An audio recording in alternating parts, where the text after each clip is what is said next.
पूर्णामृतानन्दसारं वहन्ति पूर्णेयमीशस्य पदं स्पृशन्ति पूतं च मां कर्तुमात्मानुभूत्या प्रत्यगणन्ति जयतां नदीयम् सम्पूर्णमात्मानमाकाशकल्पम् सम्पद्य नित्यं परमे समाधौ कदा वसिष्येत्यधुना भणत्वम् श्रुत्यम्भसा पूर्णजगत्प्रसिद्धे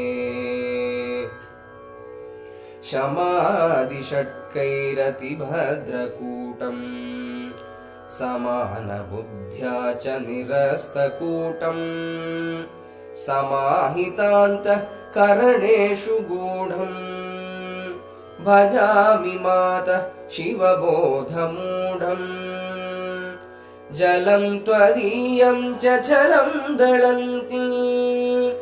गळन्ति भूमावधुना सवित्री चला च मेधीश्चरतां त्वदीये निजस्वरूपे त्वचले भवानी कलं स्वनन्ति तव नीरजालम् गळन्ति विष्णो परितः सतीव पुनीहि मातः श्रुतिबोधजे त्वम् तत्त्वं पदार्थं दिश सिन्धुकन्ये श्रीशङ्कराचार्य यतीश वन्द्ये तन्मातुरानन्दसमीपगे त्वम् पूरामृतानन्दरसाभिवृष्ट्या प्रपत्तिमम्बे सफलीकुरुष्व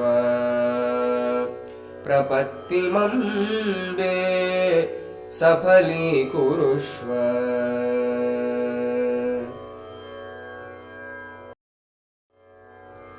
भिक्षां देहि विधीन्द्रदिव्यमहिले वेदान्तविद्यामयी ज्ञानं योगसमाधिसिद्धसुलभां चिन्मात्रनिष्ठां परां योगज्ञैरपि दुर्लभे श्रुतिनुते श्रीशादिभिः पूजिते सद्यो मुक्तिविधायिनी विजयतां श्रीशारदा ज्ञानदा। भिक्षां देहि कृपारसार्द्रहृदये योगीश्वरैरीडिते वैराग्यं च सदात्मबोधसहित स्वाराज्यलाभं मुदा मानसमानतामपि सदा दत्त्वा दयां पावनीम् ईशार्धाङ्गविलासभूमिविलसत् संविन्मयी शारदे।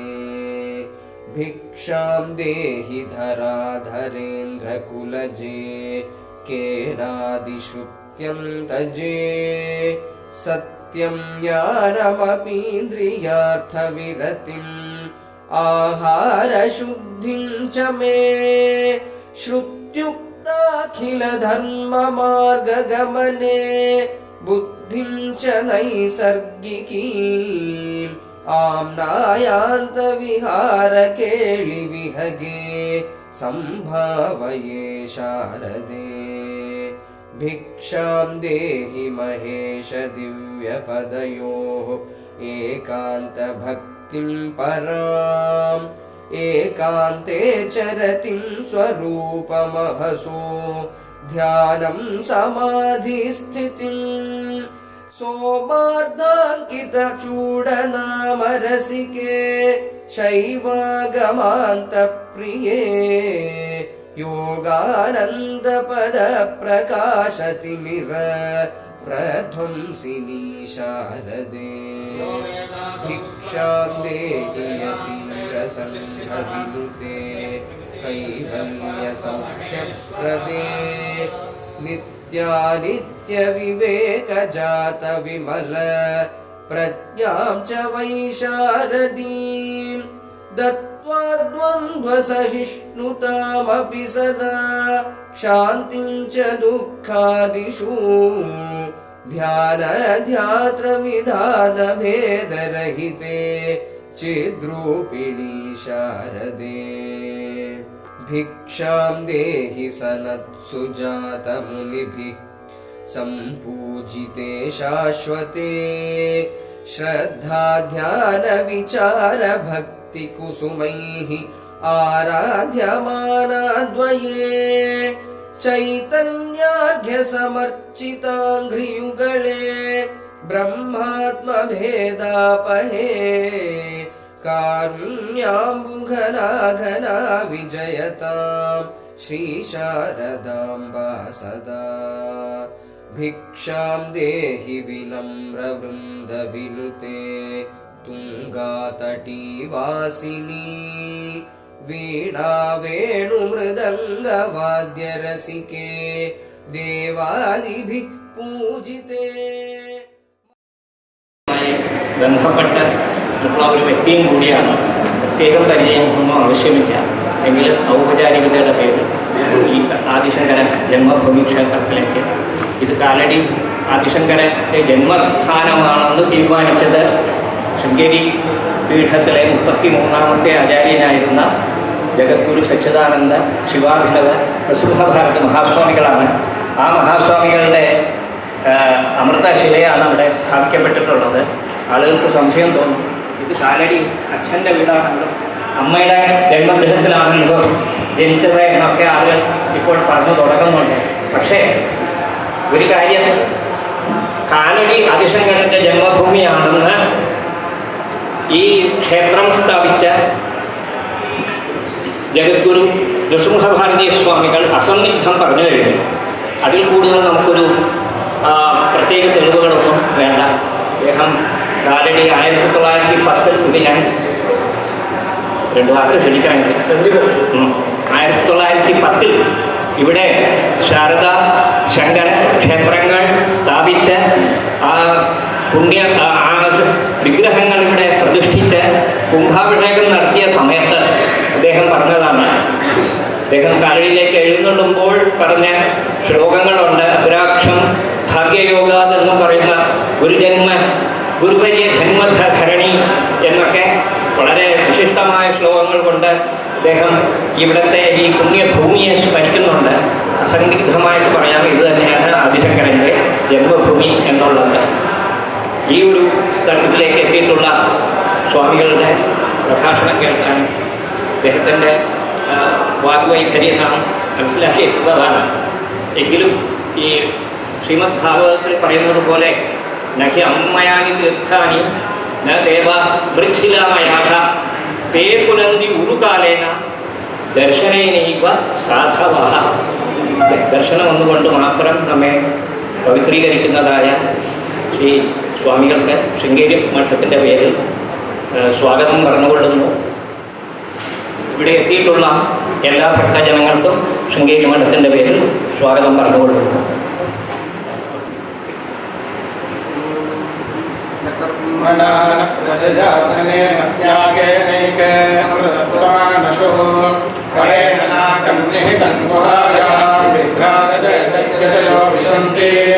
वेदांत विज्ञान सुनिश्चितार्था संन्यास योगा शुद्ध सत्त्वाः ते ब्रह्मलोके पराकाले परामृतात् विमुच्यन्ति सर्वे चक्रं निपातं परमेश्वभूतं यत्पुण्डरीकं पुरमद्य सद्गस्तं तत्रापि चक्रं गगनं विशोकस्तस्मिन् यदन्तस्तदुपासिभव्यं यो वेदादौ स्वरप्रोक्तो वेदान्ते प्रतिष्ठितः तस्य प्रकृतिरस्य परस्य महेश्वरः.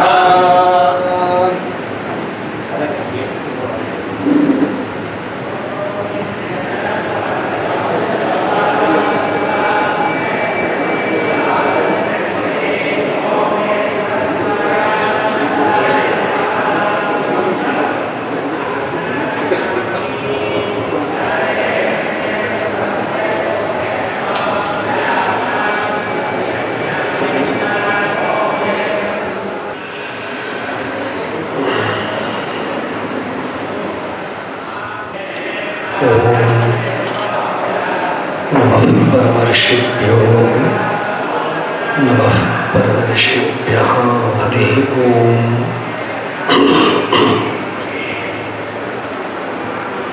उपासकानां यदुपासनीयम्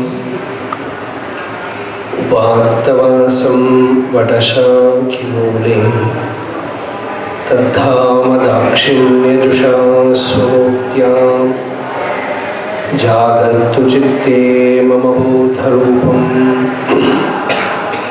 अद्राक्षमक्षीणदयानिधानम् आचार्यमाद्यं वटमूलभागे मौनेन मन्दस्मितभूषितेन महर्षिलोकस्य तमोनुदन्तं विद्राविताशेषतमो गणेन मुद्राविशेषेण मुहुर्मुनीनां निरस्य मायां दयया विधत्ते देवो महांस्तत्त्वमसीति बोधम् ममाद्यदेवो वटमूलवासी कृपाविशेषात् कृतसन्निधानः ओंकाररूपाम् उपदिश्य विद्याम् आविद्यगध्वान्तमपाकरोतु।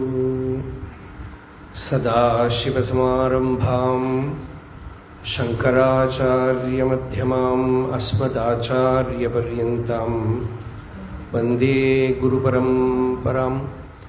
वेदान्तार्थविभासकाय यतये शान्ताय सन्न्यासिने नानावादिनगेन्द्रसङ्घपपये योगीन्द्रवन्द्याय च मोहध्वान्तदिवाकराय भगवत्पादाभिधां बिभ्रते तस्मै भाष्यकृते नमोऽस्तु सततं पूर्णाय बोधात्मने।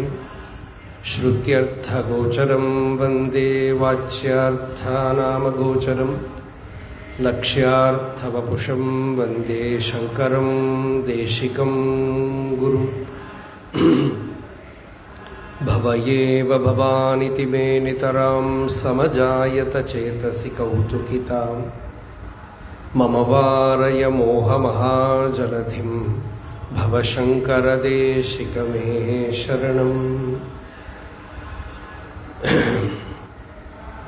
योऽन्तः प्रविश्य मम वाचमिमां प्रसुप्तां सञ्जीवयत् किल शक्तिधरस्वधाम्ना अन्यांश्च हस्तचरणश्रवणत्वगादीन् प्राणान्नमो भगवते पुरुषाय तुभ्यम्।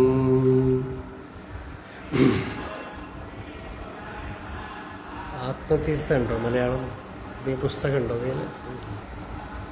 शारदा शारदाम्भोजवदनावदनाम्बुजें सर्वदा सर्वदास्माकं सन्निधिं सन्निधिं क्रियात्।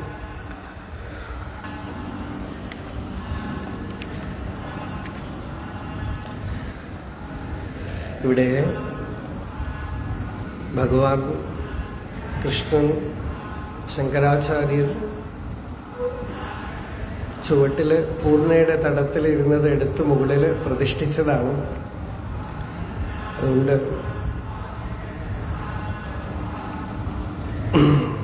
വിഷ്ണു ഭുജംഗപ്രയാത സ്തോത്രം അതിൽ ഒരു ശ്ലോകം ചൊല്ലണം.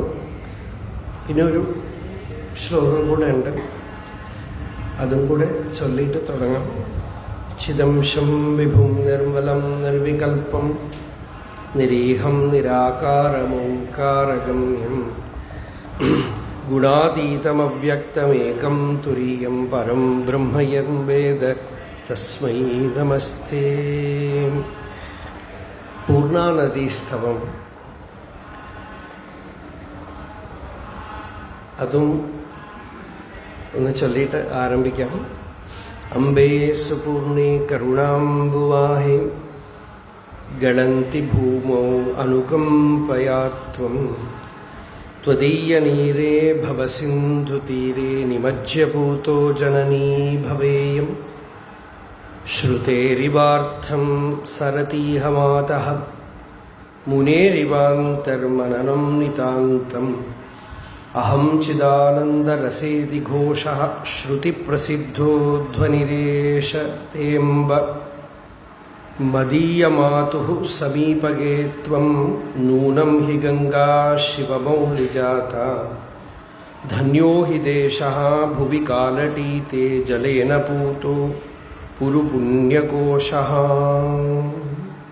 പൂർണ്ണാമൃതാനന്ദസാരം വഹന്തി പൂർണ്ണേയമീശസ്യ പദം സ്പൃശന്തി പൂതം ച മാം കർത്തുമാത്മാനുഭൂത്യാ പ്രത്യഗ്ഗണന്തി ജയതി നദീയം. അതിലെ ചില ശ്ലോകങ്ങൾ മാത്രമാണ് എടുത്ത് പറഞ്ഞത്.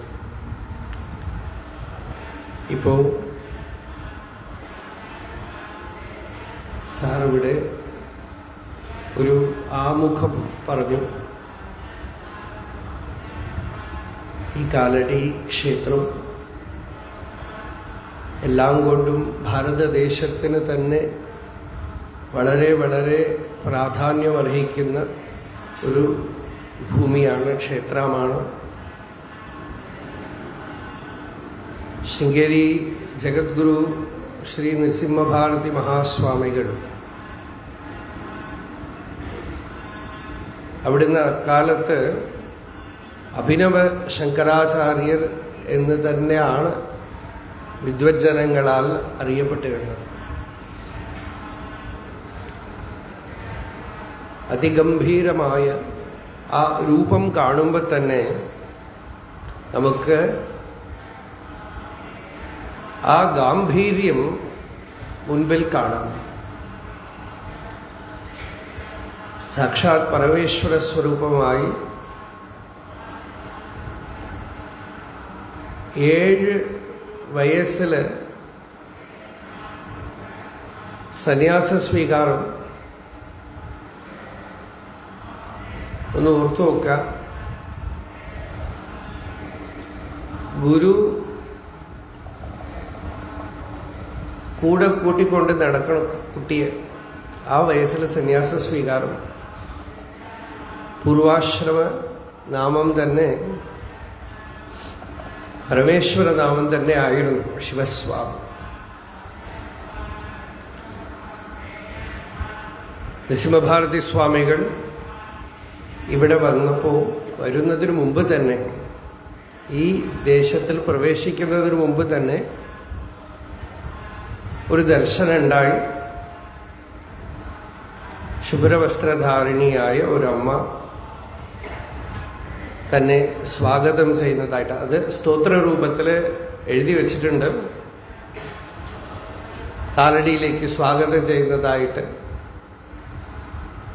പിന്നെയാണ് അത് ആര്യാമ്പാദേവിയാണ് എന്ന് തിരിച്ചറിയണത്.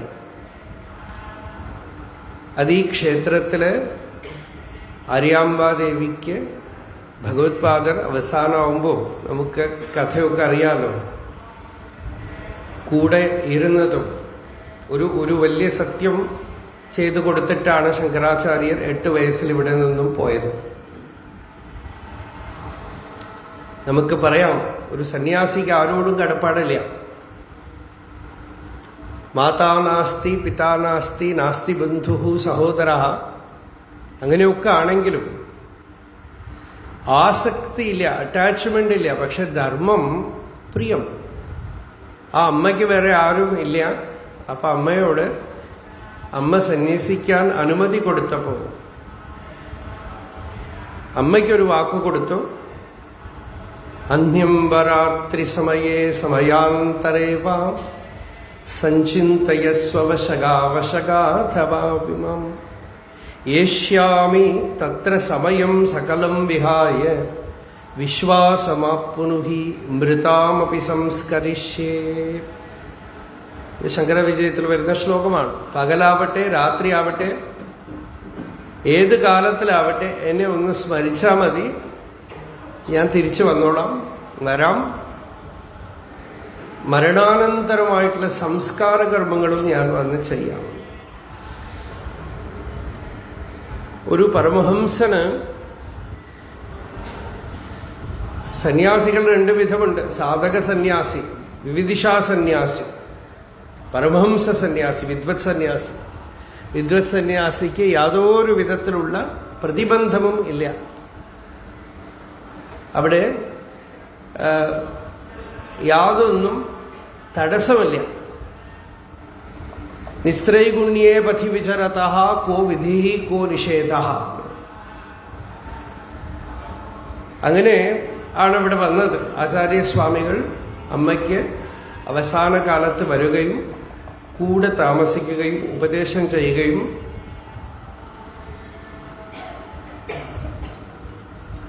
പരമേശ്വരന്റെ ദർശനം, ശിവഭുജംഗ പ്രയാത സ്തോത്രം,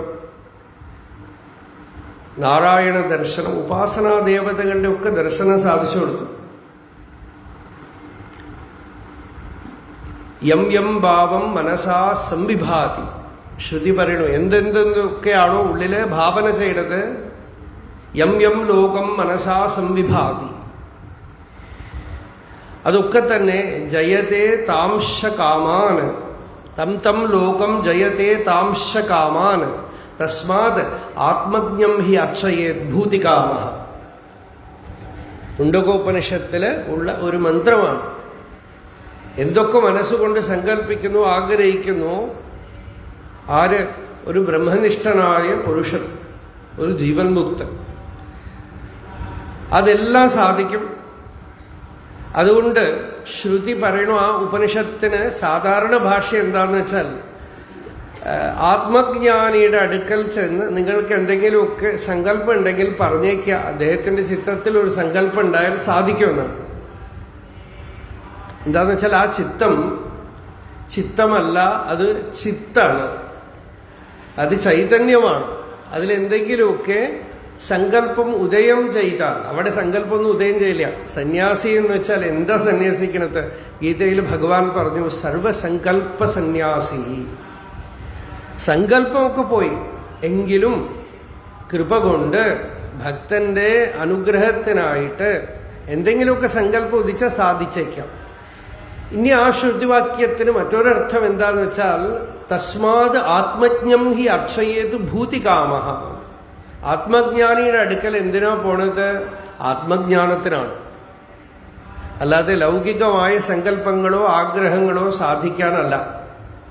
അതൊക്കെ സാധിച്ച് മടുത്ത് അതുകൊണ്ടൊന്നും തൃപ്തി വരാതെ പരമമായ തൃപ്തി വേണം എന്ന് നിശ്ചയിക്കുമ്പോഴാണ് ആത്മജ്ഞാനിയുടെ അടുക്കൽ, ഒരു ജീവൻ മുക്തന്റെ അടുക്കൽ, ഒരു ഗുരുവിന്റെ അടുത്ത് പോകുന്നത് പ്രയോജനപ്പെടാം. അപ്പോഴേ ആവുള്ളൂ. അതുവരയ്ക്കും നമ്മളെവിടെയൊക്കെ ഇരിക്കണോ അതിനനുസരിച്ചുള്ള ആഗ്രഹസാധ്യമൊക്കെ കിട്ടുമായിരിക്കാം. പക്ഷേ പരമാർത്ഥലാഭം വേണമെങ്കിൽ ആത്മജ്ഞം ഹി അർച്ചയേത്. ആത്മജ്ഞാനിയെ തന്നെ അർച്ചിക്കണം. അർച്ചിക്കണം എന്ന് വെച്ചാൽ ആത്മജ്ഞാനിയായ ഒരു ഗുരുവിനെ സമീപിക്കണം.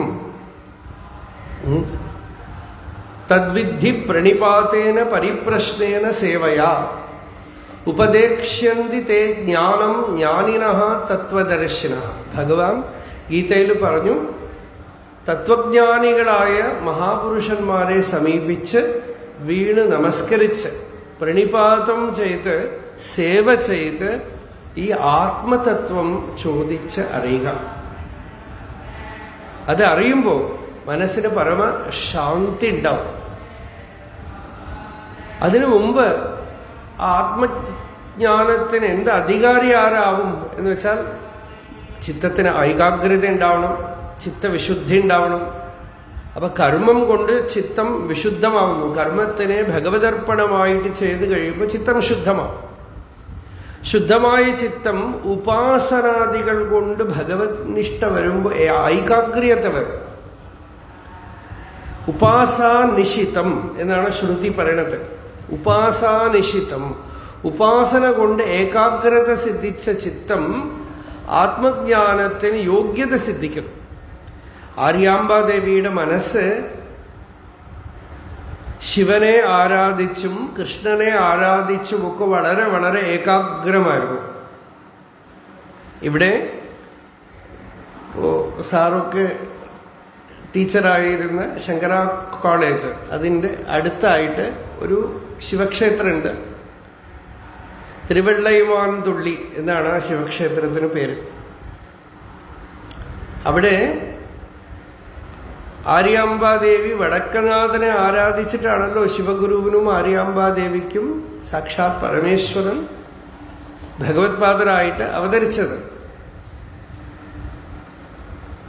വടക്കനാഥനെ പോയി ദർശിക്കാൻ പറ്റാത്തത് കൊണ്ട് ശിവദർശനത്തിനായി ഉള്ളില് ഉള്ള ആഗ്രഹം, പ്രാർത്ഥന, അതിൻ്റെ ഫലമായി സ്വപ്നത്തിലൊരു ദർശനം ഉണ്ടായി. ഇവിടെ അടുത്തൊരു ശിവക്ഷേത്രമുണ്ട്, ഞാനവിടെ ആവിർഭവിച്ചിരിക്കണം. അപ്പോഴവിടെ ഒരു വെളുത്ത മാന് വെളുത്തുണ്ടാവോ? ഇതൊക്കെ ദിവ്യദർശനങ്ങളുടെ പാർട്ടാണ്. ഞങ്ങൾക്ക് തിരുവണ്ണാമലയിലും പറയും, ചില അപൂർവ മൃഗങ്ങളെ കണ്ടാൽ സിദ്ധന്മാരാണ്, ദേവതകളാണെന്ന് അറിഞ്ഞുകൊള്ളണമെന്ന്. അരുണാചലത്തിൽ അങ്ങനെയൊക്കെ ചിലപ്പോൾ കാണും.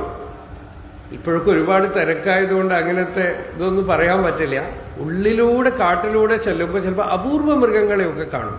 സ്വർണ്ണ കളറിലെ ആമയൊക്കെ ഞാൻ കണ്ടിട്ടുണ്ട്. അപ്പം ഇങ്ങനെയൊക്കെ ചിലപ്പോൾ ഉണ്ടാവും, ചിലപ്പോൾ അപൂർവ ദർശനങ്ങൾ. അപ്പോൾ വെള്ള കളറിലുള്ള മാന്, അതിൻ്റെ ദർശനം, അവിടെ ഒരു ലിംഗം ഉണ്ടാവും, അതിൽ ഞാൻ ആവിർഭവിച്ചിരിക്കുന്നു. അങ്ങനെയാണ് ആര്യാമ്പാദേവിക്ക് അവിടെ പരമേശ്വരൻ ദർശനം കൊടുത്തത്.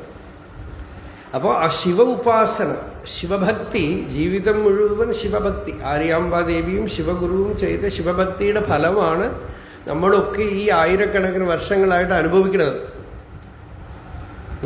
പരമേശ്വരൻ സനക സനന്ദന സനത്കുമാരാദികൾക്ക് ദക്ഷിണാമൂർത്തിയായിട്ട് ഉപദേശിച്ചു. ഒന്നും മിണ്ടിയില്ല, മൗനം, നിശ്ചലം.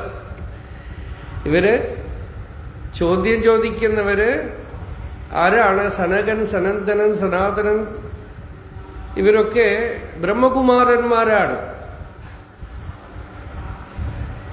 ആജന്മശുദ്ധന്മാരാണ്. അവർക്കൊന്നും ചോദ്യമേ ഇല്ല. അവരവിടെ ചെന്നിരുന്നു. ചിത്രം വടതരോർ മൂലേ വൃദ്ധാശിഷ്യ ഗുരുർയുവാം ഗുരോസ്തു മൗനം വ്യാഖ്യാനം ശിഷ്യാസ്തു ഛിന്ന സംശയാ. ഗുരു മൗനമായിട്ടിരിക്കുന്നു, ശിഷ്യന്മാർക്ക് സംശയമൊന്നും ഉദയം ചെയ്യുന്നില്ല, എല്ലാം അസ്തമിച്ചു പോയി. ഇങ്ങനെ ശങ്കരാചാര്യർ തന്നെ ബ്രഹ്മസൂത്ര ഭാഷ്യത്തിൽ ഉഭയലിംഗാധികരണത്തിൽ ഒരു ചെറിയ കഥ പറയുന്നുണ്ട്. ഒരു ശിഷ്യൻ ഒരു ഗുരുവിൻ്റെ അടുത്ത് ചൊല്ലുന്നു, ഗുരു ഉപദേശിച്ചില്ല. 1 വർഷം കൂടെ താമസിച്ചു. പിന്നെ ഗുരുവിനോട് ചോദിച്ചു, അങ്ങൊന്നും പറഞ്ഞില്ലല്ലോ എന്ന്. ബ്രൂമഹഖലു ത്വം തുണ വിജാനാസി, ഞാൻ പറഞ്ഞുകൊണ്ടേയിരിക്കുകയായിരുന്നു, നീ അറിഞ്ഞില്ല എന്നാണ്. അവചനേനൈവ ബ്രഹ്മപ്രോവാച, ഒരു വാക്കുപോലും ഉരിയാടാതെ ബ്രഹ്മതത്വം ഉപദേശിച്ചു. മൗനമായിട്ട് ഉപദേശിച്ചു, നിശ്ചലമായിട്ട് ഉപദേശിച്ചു. അങ്ങനെ ദക്ഷിണാമൂർത്തി സനകാദി സിദ്ധന്മാർക്ക് മൗനമായി ഉപദേശിച്ചു. പക്ഷേ ആര്യാമ്പാദേവിയും ശിവഗുരുവും ചെന്ന് ആരാധിച്ച് വിളിക്കുന്ന സമയത്തെ ഭാരതത്തിന്റെ സ്ഥിതി വളരെ വിഷമായിരുന്നു. അനേക വിധത്തിലുള്ള മതങ്ങള് ഇപ്പൊ ഏകദേശം അതുപോലെ ആയിക്കൊണ്ടിരിക്കുകയാണ്. നമ്മൾ ഒരു ചൊല്ലുണ്ട് മലയാളത്തിൽ, വാളെടുത്തവനൊക്കെ വെളിച്ചപ്പാട് എന്ന് പറയില്ലേ, അതുപോലെ നമുക്കൊരു സമ്പ്രദായമൊന്നും വേണമെന്നില്ല. ഒറ്റ സമ്പ്രദായമേ ഉള്ളൂ, യൂട്യൂബ്. വേറെ ഒരു സമ്പ്രദായവും ഇല്ല. ആരതിൽ വന്നുവോ അവർ പ്രമാണമായി. പണ്ടൊക്കെ നമുക്ക് ഉപനിഷത്ത് വേണം, ഭഗവത്ഗീത വേണം, ബ്രഹ്മസൂത്രം വേണം, പ്രസ്ഥാനത്രയം വേണം, ഇതിൻ്റെ ശ്രുതിപ്രമാണത്തോടുകൂടിയുള്ള ആചാര്യനായിരിക്കണമെന്നൊക്കെ പറയും. ശ്രുതിപ്രാമാണ്യമുള്ള ആചാര്യനായിരിക്കണം. ശങ്കരാചാര്യർ തന്നെ പറയണ്ട്, ഗുരു എങ്ങനെയിരിക്കണം എന്ന് വെച്ചാൽ ശ്രോത്രിയോ വ്രജനോ അകാമഹതോയോ ബ്രഹ്മവിത്തമഃ ബ്രഹ്മണ്യുപരത ശാന്തോ നിരിന്ധനൈവാനലഃ അഹൈതുക ദയാസിന്ധു ബന്ധു ആനമതാം സതാം. വിവേക ചൂടാമണിയില് അർത്ഥം ഇതിപ്പോ തൈത്രിയോപനിഷത്തിൽ തന്നെ ശ്രോത്രിയസ്യ അകാമഹതസ്യ എന്ന് പറഞ്ഞു വരുന്നതിനെ എടുത്തുകൊണ്ട് തന്നെയാണ് ശ്രോത്രിയനായിരിക്കണം എന്ന് വെച്ചാൽ നല്ലവണ്ണം ഉപനിഷത്ത് പറയുന്ന തത്വത്തിനെ സാക്ഷാത്തായിട്ട് അനുഭവിച്ചിരിക്കണം. അകാമഹത ആഗ്രഹമറ്റവനായിരിക്കണം. ബ്രഹ്മവിത്തമഹ ബ്രഹ്മജ്ഞാനികളിൽ ശ്രേഷ്ഠനായിരിക്കണം. പോരാ ബ്രഹ്മണി ഉപരത അതിൽ തന്നെ നിഷ്ഠയോടെ ഇരിക്കുന്നവനായിരിക്കണം. ശാന്ത സമാഹിത നല്ല സമാധിനിഷ്ഠനായിരിക്കണം. അഹൈതുക ദയാസിന്ധു ഇത്രയൊക്കെ ആണെങ്കിലും ചിലപ്പോൾ ആരെയും അടുപ്പിക്കില്ല. ചില മഹാപുരുഷന്മാരുണ്ട്, അടുത്ത് ചെന്ന് കഴിഞ്ഞാൽ കല്ലെടുത്ത് എറിയും. ഞങ്ങൾക്ക് അരുണാചലത്തിന് മുകളിൽ ഒരു നാരായണ സ്വാമി ഉണ്ടായിരുന്നു. അദ്ദേഹത്തിനെ കാണാൻ ആളുകൾ പോയി അദ്ദേഹം കോലുകൊണ്ട് അടിക്കും. കുറെ കഴിഞ്ഞപ്പോൾ ആളുകൾ പ്രചരിപ്പിച്ചു, ആ അടി കിട്ടിയാൽ നിങ്ങളുടെ കാര്യങ്ങളൊക്കെ സാധിക്കുമെന്ന്. അപ്പൊ അടി കിട്ടാൻ വേണ്ടി ആളുകൾ ക്യൂ ആയി അവിടെ. അപ്പൊ അങ്ങനെയല്ല, അഹൈതുക ദയാസിന്ധു. നമുക്ക് എന്തുകൊണ്ട് പരമലാഭം ഉണ്ടാവോ, നമുക്ക് ശാന്തി ഉണ്ടാവോ, അതിന്റെ വഴി കാണിച്ചു തരാൻ നമ്മളെ പിടിച്ചു കൂട്ടിക്കൊണ്ടുപോവാൻ തയ്യാറായിട്ടുള്ള ഒരു ഫ്രണ്ടായിട്ട്, നമുക്കൊരു വഴികാട്ടിയായിട്ട് ഇരിക്കണമെന്നാണ്. ഹൈതുകദയാസിന്ധു ബന്ധു ആനമതാം സതാം. ശരണാഗതി ചെയ്യുന്നവർക്ക് ബന്ധുവായിരിക്കണം, അവനെ വഴി കാണിക്കണം. വിവേക ചൂടാമണിയിൽ അങ്ങനെയാണ്. ഈ ശിഷ്യൻ ചെന്ന് ഗുരുവിന്റെ അടുത്ത് പറയുന്നു, ഭഗവാനെ എനിക്ക് നല്ല പേടി തോന്നുന്നു, സംസാരത്തിനെ കണ്ട് ഭയപ്പെടുന്നവനാണ് മുമുക്ഷു. അപ്പൊ ഭയപ്പെട്ടുകൊണ്ട് പറയാണ്, സ്വാമിൻ നമസ്തേ നതലോകബന്ധോ കാരുണ്യസിന്ധോ പതിതം ഭവാബ്ധോ മാമുദ്ധരാത്മീയ കടാക്ഷദൃഷ്ട്യാർജ്വാതി കാരുണ്യസുധാഭിവൃഷ്ട്യാം ദൂർവാര സംസാര ദവാഗ്നിതപ്തം ദോധൂയമാനം ദുരദൃഷ്ടവാതൈഃ ഭീതം പ്രപന്നം പരിപാഹി മൃത്യോ ശരണ്യം അന്യദ്യദഹം ന ജാനേ. വളരെ ഭയപ്പെട്ട് ശിഷ്യൻ പറയാണ്, എനിക്ക് വേറെ ആരും രക്ഷയില്ല, ശരണാഗതി ചെയ്യാൻ ഒരു അന്യസ്ഥലം ഞാൻ കാണുന്നില്ല, അവിടുന്നാണ് എനിക്ക് ബന്ധു, എൻ്റെ ദുഃഖം അകറ്റണം, എനിക്ക് ശാന്തിക്കുള്ള വഴി കാണിച്ചു തരണമെന്ന് പറഞ്ഞ് നമസ്കരിച്ചു കൊണ്ട് വീഴുമ്പോൾ ആ ഗുരു പറയുന്ന വാക്കുണ്ടല്ലോ, നല്ല നല്ല കൊടും വേനലിൽ മഴ പെയ്ത പോലെ. ഭാഗവതത്തില് ജഡഭരതനെ ഉപദേശിക്കുമ്പോൾ രഘുഗണൻ പറയുന്നു, അമൃതമൗഷധം തേ, അവിടുത്തെ വചനം എനിക്ക് അമൃതമാണ്, ഔഷധമാണ്.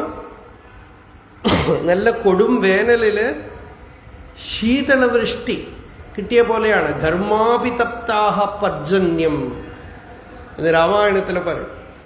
അല്ല, അങ്ങനെ നല്ല ശീതളത, മനസ്സിന് നല്ല ശാന്തി ഉണ്ടാവും. എന്താ ഗുരു പറയണത് എന്ന് വെച്ചാൽ, മാ ഭൈഷ്ഠവിദ്വന്ന്. ആദ്യത്തെ ഉപദേശത്തിന് ഭയപ്പെടേണ്ട കുട്ടിയെന്നാണ്. തനിക്ക് ഒരു ഭയമില്ല. മാ ഭൈഷ്ഠവിദ്വന്ന് തവ നാസ്തി അപായ. ഒരു ഡോക്ടറുടെ അടുത്ത് ചെല്ലുമ്പോൾ വളരെ വയ്യാതെ സീരിയസ് ആയിട്ട് ചെല്ലുമ്പോൾ ഡോക്ടർ പറയാണ്, നീ ഭയപ്പെടണ്ട കേട്ടോ എന്ന് പറഞ്ഞാൽ തന്നെ ഒരു സന്തോഷമാവും ഇല്ലേ? നിനക്ക് ഭയപ്പെടാൻ ഒന്നുമില്ല. നേരെ മറിച്ച് ഡോക്ടർ പറയാണ്, എന്തിനാ കൊണ്ടുവന്ന കാര്യമൊന്നുമില്ല. ഇങ്ങനെ പറയുകയാണെങ്കിൽ അപ്പൊ തന്നെ ആള് പോകും. ചില ഡോക്ടർമാർക്ക് ചില സിദ്ധിയുണ്ട്. അവരാരെങ്കിലും ഒക്കെ കൂട്ടിക്കൊണ്ടുവന്നാൽ കൂട്ടിക്കൊണ്ടുപോകും പറയില്ല, എടുത്തോണ്ട് പോകുന്നേ പറയുള്ളൂ. അപ്പോ ഇവിടെ ഗുരു പറയാണ്, ഭയപ്പെടേണ്ടാണ്. എന്താന്ന് വെച്ചാൽ ഒരു ആപത്തുമില്ല. തവനാസ്തി അപായ സംസാര സിന്ധോഹോ തരണേ അസ്തി ഉപായ. ഈ സംസാര സമുദ്രത്തിനെ കടക്കാൻ ഉള്ള ഉപായം ഉണ്ട്. അത് ഞാനൊന്നും കണ്ടുപിടിച്ചതല്ല. ഏനൈവ യാതാഹ യതയോസ്യ പാരം. എത്രയോ ഋഷീശ്വരന്മാര്, യതിശ്രേഷ്ഠന്മാര് നടന്നുപോയ ഒരു രാജമാർഗമുണ്ട് മുമ്പില്. തമേവ മാർഗം തവ നിർദ്ദിശാമി. ആ വഴി തനിക്കും ഞാൻ കാണിച്ചു തരാം, തനിക്കും ഞാൻ ആ വഴി കാണിച്ചു തരാം, ഭയപ്പെടണ്ട എന്ന് പറഞ്ഞിട്ടാണ് ഉപദേശം. ഇതേപോലെയാണ് ആചാര്യ ഭഗവത്പാദർ കാലടിയിൽ വരുമ്പോൾ ആര്യാംബാദേവി ആദ്യം പറഞ്ഞു, എനിക്ക് ശിവദർശനം കിട്ടണം എന്ന്. പരമേശ്വരന്റെ ദർശനം ഉണ്ടാവണം എന്ന് പറഞ്ഞു. അപ്പോ ശങ്കര ഭഗവത്പാദൻ ബ്രഹ്മവേദ ബ്രഹ്മൈവ ഭവതി. ബ്രഹ്മവിത്ത് ഒരാളല്ല, അത് ചൈതന്യക്കട്ടയാണ്. നമ്മുടെ ഗുരുവായൂരപ്പനെ പറയണില്ലേ, എന്താ പറയണം? ചൈതന്യക്കട്ട എന്താ ശ്ലോകം? സാന്ദ്ര ആനന്ദ അവബോധം ഇല്ലേ? അതേപോലെ ജീവൻ മുക്തൻ സാന്ദ്ര ആനന്ദ അവബോധ സ്വരൂപനാണ്, ചൈതന്യക്കട്ടയാണ്. അവിടെ സങ്കല്പിച്ചാൽ കാര്യം നടക്കും. അപ്പോ അമ്മ സങ്കല്പിച്ചു, എനിക്ക് ശിവദർശനം വേണമെന്ന് സങ്കല്പിച്ചു. ഭഗവത്പാദരുടെ ഉള്ളില് കരുണ ഉദിച്ചു, പരമേശ്വരൻ മുമ്പില് പ്രത്യക്ഷമായി, ശിവദർശനം ഉണ്ടായി. പിന്നെ ദർശനം ഉണ്ടായി എന്ന് വെച്ചാൽ അങ്ങനെ പെട്ടെന്ന് പോകുമൊന്നുമില്ല. ചിലപ്പോ എൻ്റെ ഒരു ഭാവമാണത്. ചിലപ്പോ ആ ശിവദർശനത്തിന് കുറേ ദിവസങ്ങൾ ആര്യാമ്പാദേവി ഇരുന്നിട്ടുണ്ടാവും. ശിവ എന്താന്ന് വെച്ചാൽ ഒരു ഭാവമണ്ഡലത്തിൽ നിന്ന് മറ്റൊരു ഭാവമണ്ഡലത്തിലേക്ക് പെട്ടെന്നൊന്നും കിടക്കാൻ പറ്റില്ല. നമ്മൾക്ക് തന്നെ അധ്യാത്മ സാധന ചെയ്യുമ്പോൾ ചിലപ്പോൾ ശിവഭാവം, അദ്വൈത ജ്ഞാനനിഷ്ഠന്മാർക്ക് അങ്ങനെയൊന്നുമില്ല. എവിടെ ചെല്ലുമ്പോൾ അതായിട്ട് തീരും. ജീവൻ മുക്താനന്ദ ലഹരി എന്നൊരു കൃതിയുണ്ട്. അതിൽ ശങ്കരാചാര്യർ പറഞ്ഞു, ജീവൻ മുക്തൻ ശിവഭക്തന്മാരുടെ കൂടെ ചേരുമ്പോൾ ശൈവനായിട്ടും, വിഷ്ണു ഭക്തന്മാരുടെ കൂടെ ചേരുമ്പോൾ വൈഷ്ണവനായിട്ടും, ശാക്തരുടെ കൂടെ ചെല്ലുമ്പോൾ ശാക്തനായിട്ടും ഒക്കെ ചേരുന്നു. ഭഗവത്പാദനെ കുറിച്ച് തന്നെ പറയാറുണ്ട്, അന്തഃശാക്തോ ബഹിശൈവ വ്യവഹാരേതു വൈഷ്ണവ. എല്ലാ ഭാവവും ഉണ്ട്. അപ്പൊ എന്തുമാവും. ശിവഭക്തന്മാരുടെ കൂടെ ചേരുമ്പോൾ ഇദ്ദേഹം ശൈവനാണെന്ന് തോന്നും, വിഷ്ണു ഭക്തന്മാരുടെ കൂടെ ചേരുമ്പോൾ ഇദ്ദേഹം വൈഷ്ണവനാണെന്ന് തോന്നും, ദേവീ ഭക്തന്മാരുടെ കൂടെ ചേരുമ്പോൾ ഇദ്ദേഹം ശാക്തനാണെന്ന് തോന്നും. ആചാര്യസ്വാമിയുടെ കൃതികൾ നോക്കൂ, വിഷ്ണുപരമായ കൃതികൾ നോക്കൂ. വളരെ അത്യദ്ഭുതമായ സ്തോത്രങ്ങള് വൈഷ്ണവരാരും എഴുതിയിട്ടില്ല എത്രയധികം. ശങ്കരാചാര്യർ എഴുതിയ അത്ര വിഷ്ണു സ്തോത്രങ്ങൾ രാമാനുജനോ മധ്വനോ എഴുതിയിട്ടില്ല. നമ്മള് സാധാരണ ഇപ്പോൾ രാമകൃഷ്ണ മഠത്തിൽ ഒരു പുസ്തകമുണ്ട്, ഭക്തി സ്കൂൾസ് ഓഫ് വേദാന്ത എന്ന് പറഞ്ഞിട്ട് തപസ്യാനന്ദ സ്വാമി എഴുതിയതാണ്. ആ പുസ്തകം തുറന്നു നോക്കിയിട്ട് ഞാൻ അന്ന് തന്നെ തലമൂത്ത സ്വാമികളോട് ശങ്കരാചാര്യർ എവിടെയെന്ന് ചോദിച്ചു. കാരണം അതിൽ രാമാനുജനുണ്ട്, മധ്വനുണ്ട്. അപ്പോൾ ശങ്കരാചാര്യർ ഭക്തി സ്കൂളിലില്ല, ജ്ഞാന സ്കൂളാണെന്നാണ് ഒരു ഭാവം. പക്ഷെ ഭക്തി മുഴുവൻ ശങ്കരാചാര്യരുടെ അടുത്താണ്. അവിടെ ശിവഭക്തിയും വിഷ്ണുഭക്തിയും, ഇത്രയധികം വിഷ്ണു സ്തോത്രങ്ങൾ ചൈതന്യ മഹാപ്രഭു എഴുതിയിട്ടില്ല. വേറെ ഇപ്പോ അതേപോലെ ശിവസ്തോത്രം ഒരു ശിവാനന്ദ ലഹരി പോരെ അല്ലേ? എന്തു മധുരമാണ്, അതിമധുരമായ സമാധിഭാഷ. സമാധിഭാഷയാണ് ശിവാനന്ദ ലഹരി. നിത്യാനന്ദ രസാലയം സുരമുനിസ്വാന്താംബുജാദാശ്രയം സ്വച്ഛം സദ്വിജസേവിതം കലുഷഹർ സദ്വാസനാവിഷ്കൃതം ശംഭുധ്യാന സരോവരം വ്രജമനോഹംസാവതം സസ്ഥിരം കിം ക്ഷുദ്രാശ്രയ പൽവലഭ്രമണ സഞ്ജാതശ്രമം പ്രാപ്സ്യസി. അത്യദ്ഭുതമായ പദങ്ങൾ, പദാവലികൾ. ഗിരാം ധാര കൽപദ്രുമ കുസുമധാര പരഗുരോഹോ എന്നാണ് ഭഗവത്പാദനെ കുറിച്ച് പറയുന്നത്. ഗിരാം ധാര കൽപദ്രുമ കുസുമധാര. അങ്ങനെയുള്ള ശിവാനന്ദ ലഹരി, ശാക്തം. സൗന്ദര്യ ലഹരി എടുത്താൽ പോരെ. എന്തു മനോഹര പദാവലികളാണ്. ഗംഭീരമായ ശാക്തതന്ത്രം, പ്രപഞ്ചസാര തന്ത്രം. ഇങ്ങനെ ശാക്ത വിഷയമായ ഒരു ഗണപതി സ്തോത്രം. മുദാകരാത്തമോദകം സദാ വിമുക്തി സാധകം കലാധരാവതംസകം വിലാസിലോകരക്ഷണം. ഒരു ഗണപതി, ഒരു സുബ്രഹ്മണ്യ ഭുജംഗപ്രയാതം. ഇങ്ങനെ ഏത് സമ്പ്രദായത്തിനെയാണ് ഭഗവത്പാദന് തൊടാത്തത്? അപ്പൊ ദക്ഷിണാമൂർത്തി എത്ര കണ്ട് മൗനമായിട്ടിരുന്നു, അത്രയും കണ്ട് ആ മൗനം വാക്കുകളായി ഒഴുകി.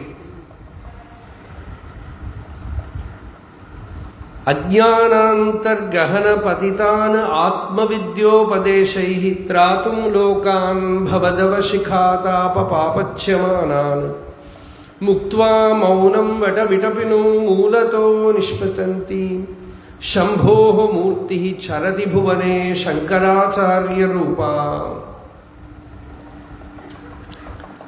ശംഭോഃ മൂർത്തിഃ ചരതി, സാക്ഷാത് പരമേശ്വരൻ ദക്ഷിണാമൂർത്തി ശങ്കരാചാര്യരായിട്ട് ഭൂമിയിൽ സഞ്ചരിച്ചു എന്നല്ല, സഞ്ചരിച്ചു കൊണ്ടിരിക്കുന്നു എന്നാണ് ഇപ്പോഴും അതേപോലെ. അങ്ങനെ ആര്യാംബാദേവിക്ക് പരമേശ്വര ദർശനം, കുറച്ചു കാലം ശിവഭാവത്തിൽ ഇരുന്നു, ആ ശിവാനുഭവ രസം അനുഭവിച്ചു. അപ്പോൾ ഉള്ളിലുള്ള സങ്കല്പങ്ങളൊക്കെ പോകണം. പൂർണ്ണമായും മനസ്സ് ബ്രഹ്മനിഷ്ഠമാവണമെങ്കിൽ ഉള്ളിലുള്ള സങ്കല്പങ്ങളൊക്കെ പോകണം. ആര്യാംബാദേവിക്ക് ഇപ്പോൾ ലൗകിക സങ്കല്പമൊന്നുമില്ല. പക്ഷേ ദേവതകളെ ഉപാസിച്ച് ആ ദേവതാ ദർശനത്തിനുള്ള സങ്കല്പം ഉണ്ടായിരുന്നു.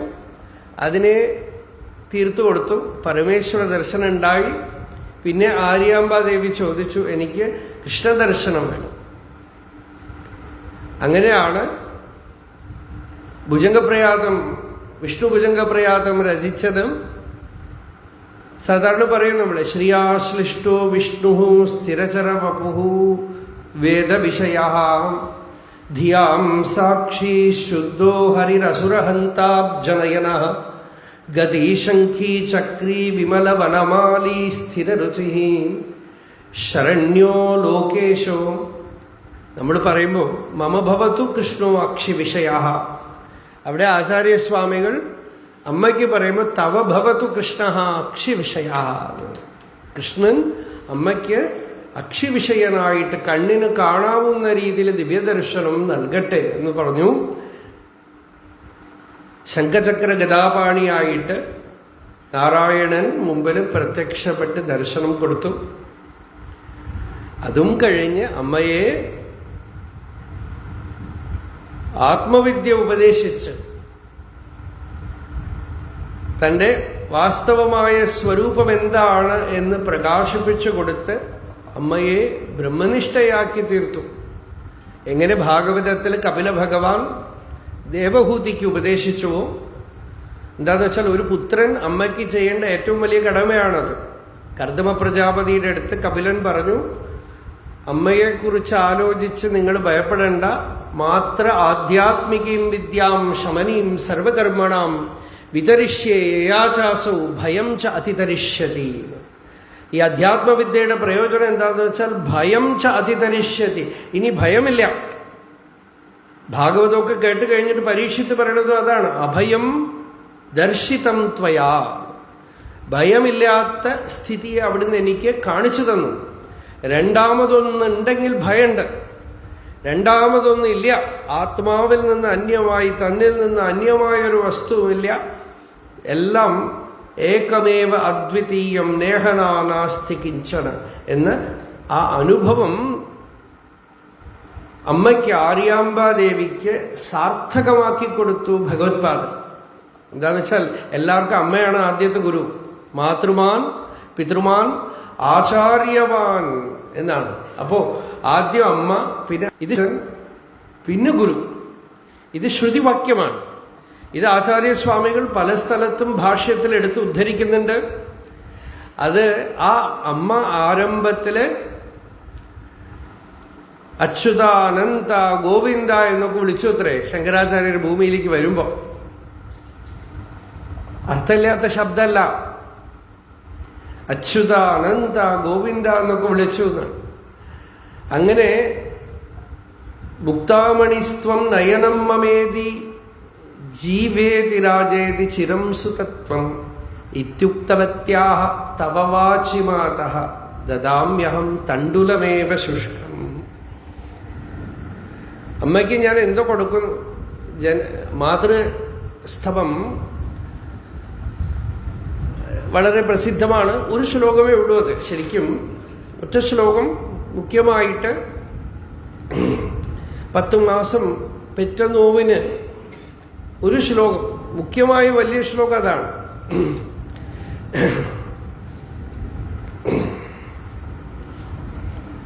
അതേ ഛന്ദസ്സില് ഭാഷ്യസ്വാമികൾ പിന്നീട് ഒരു 5 ശ്ലോകങ്ങൾ എഴുതി ഉണ്ടാക്കി.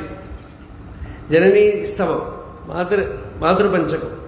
ഇപ്പൊ മാതൃപഞ്ചകം ചെറിയ ചെറിയ ശ്ലോകങ്ങളുണ്ട്, അതോടുകൂടെ വലിയൊരു ശ്ലോകം ഇങ്ങനെ തുടങ്ങണം.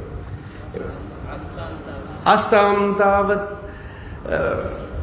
പ്രസൂതി സമയേ ദുർവാരശൂലവ്യഥ നൈരുച്യേതനുശോഷണം മലമയീ ശയ്യാ ച സാംവത്സരി ഏകസ്യാപി ഹി ഗർഭഭാരഭരണക്ലേശസ്യ യസ്യാക്ഷമോ ദാതും നിഷ്കൃതിം ഉന്നതോപി തനയഃ തസ്യൈ ജനന്യൈ നമഃ.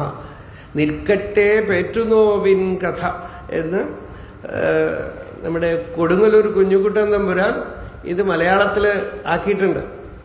ഇതൊക്കെ അപ്പോ ഇതിങ്ങനെ അമ്മയ്ക്ക് പരമപദം നൽകി ഭഗവത് പാദർ.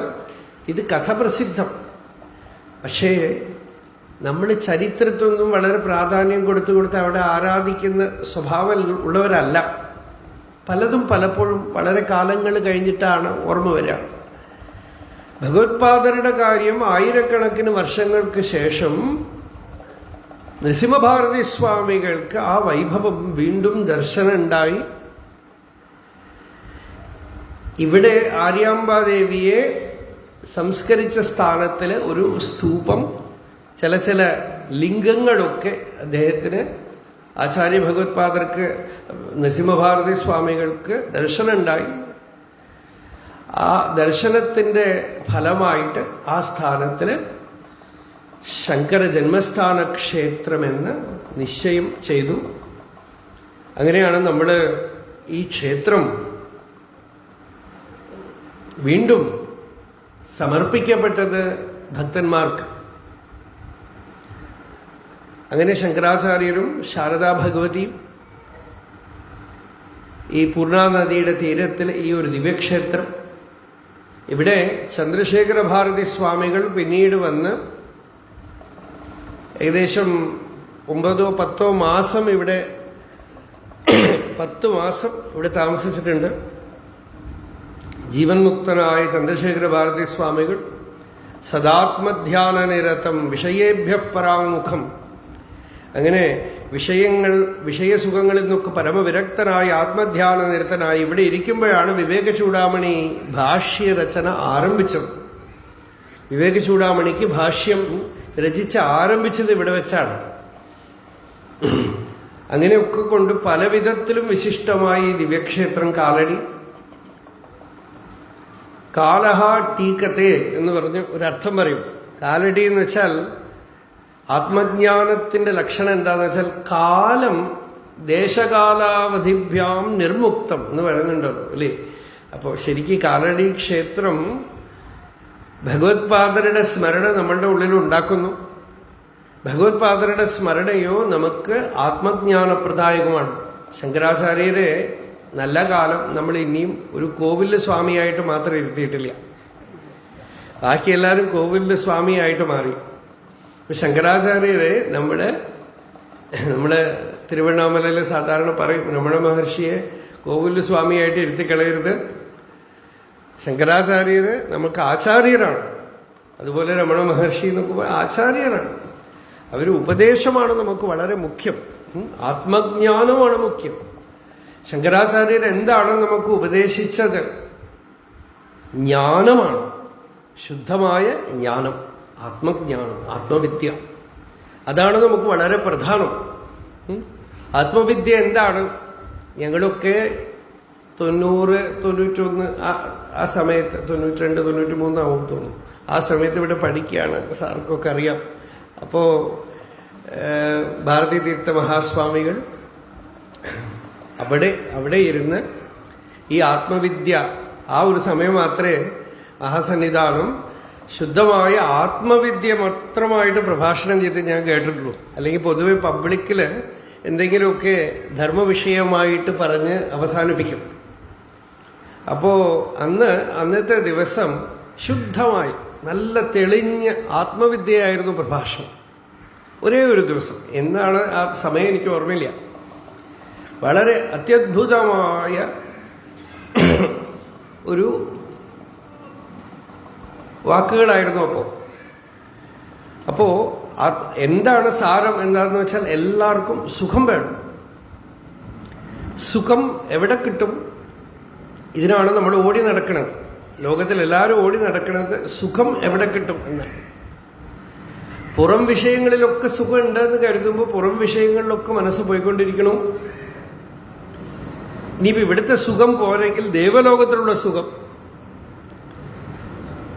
പിന്നെയാണ് അറിയണത് ആ ബ്രഹ്മഭുവനാലോകാഹ പുനരാവൃത്തിനോർജുന.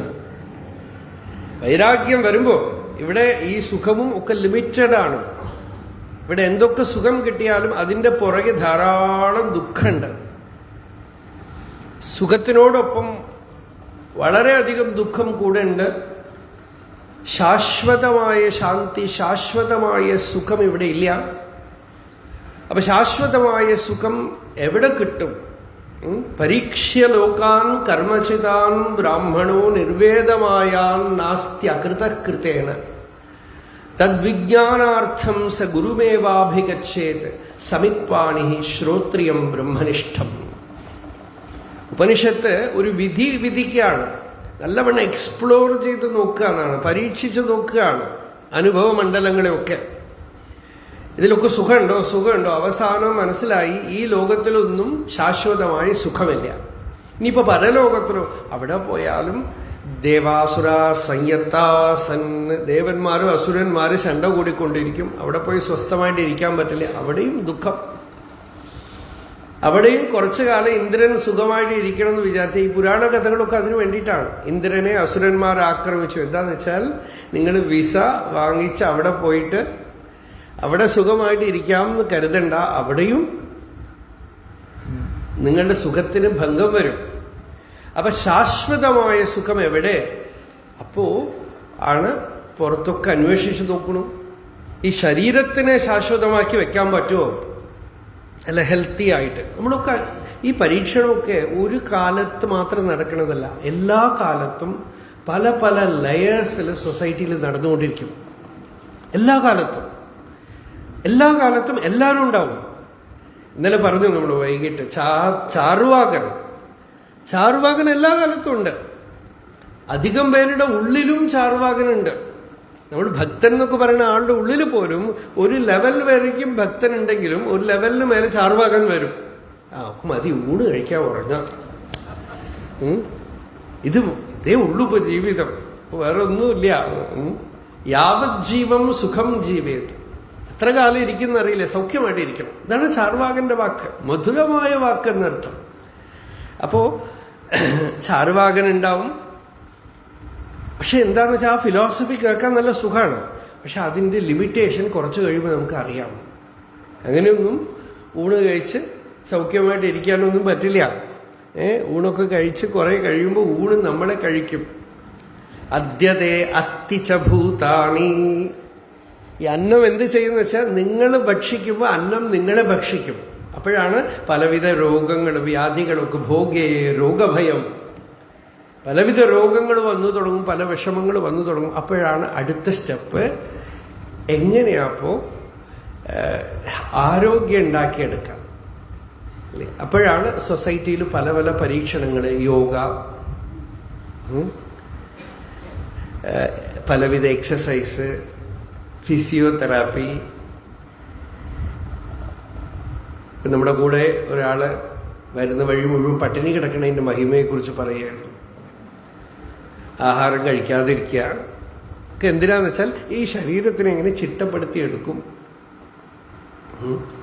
ഒരു വശത്ത് ആഹാരം കഴിച്ചുകൊണ്ടേയിരിക്കുന്ന ആളുകൾ, മറ്റൊരു വശത്ത് ഒരു സ്റ്റേജ് കഴിയുമ്പോൾ നമ്മുടെ പഴയ കാലത്തെ ആളുകൾ പറയും അന്നം ഒടുങ്ങി എന്ന് പറയും. അരി ഒടുങ്ങി എന്നാണ്. ഇത് കഴിക്കാനുള്ള അരിയിൽ ഇവരുടെ പേര് എഴുതിയത് കഴിഞ്ഞു അത്രേ. അപ്പോൾ പിന്നെ കഴിക്കാനില്ല. അപ്പോൾ ആഹാരം പല വിധത്തിൽ കൺട്രോൾ ചെയ്ത് ഡയറ്റിക്സ് അതൊക്കെ പരീക്ഷിക്കും. പ്രാണായാമാദി യോഗങ്ങളൊക്കെ അഭ്യസിച്ച് നോക്കും. ഒക്കെ വരുന്നു പോകുന്നു. പിന്നെ മനസ്സിനെ പിടിച്ചു നോക്കും. മനസ്സിനെ പിടിച്ച് ഏകാഗ്രമാക്കിയ ഒരു സുഖം. അത് യോഗത്തിൽ മാത്രമല്ല, ലൗകികത്തിലും അതെ. ഇപ്പൊ ഈ TV കാണുന്നതും മൊബൈൽ കാണുന്നതും ഒക്കെ എന്താ, കുറച്ചു നേരം മനസ്സിനെ വേറെ എവിടെയും വിടാതിരിക്കും. ഒരു സുഖമുണ്ട്. പക്ഷെ അതും ശാശ്വതമല്ല. ഇനിയിപ്പോൾ ഉയർന്ന നല്ല നല്ല വിഷയങ്ങളിൽ മനസ്സിനെ നിർത്തിയാൽ കുറച്ച് കഴിയുമ്പോൾ മനസ്സ് ചഞ്ചലാവും.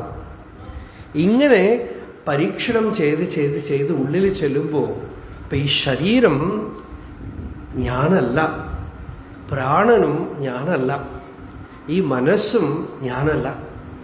പിന്നെ ഇതിനപ്പുറം ഇതിനെയൊക്കെ വിവേചനം ചെയ്യുന്ന ബുദ്ധിയുണ്ട്, ആ ബുദ്ധിയും ഞാനല്ല.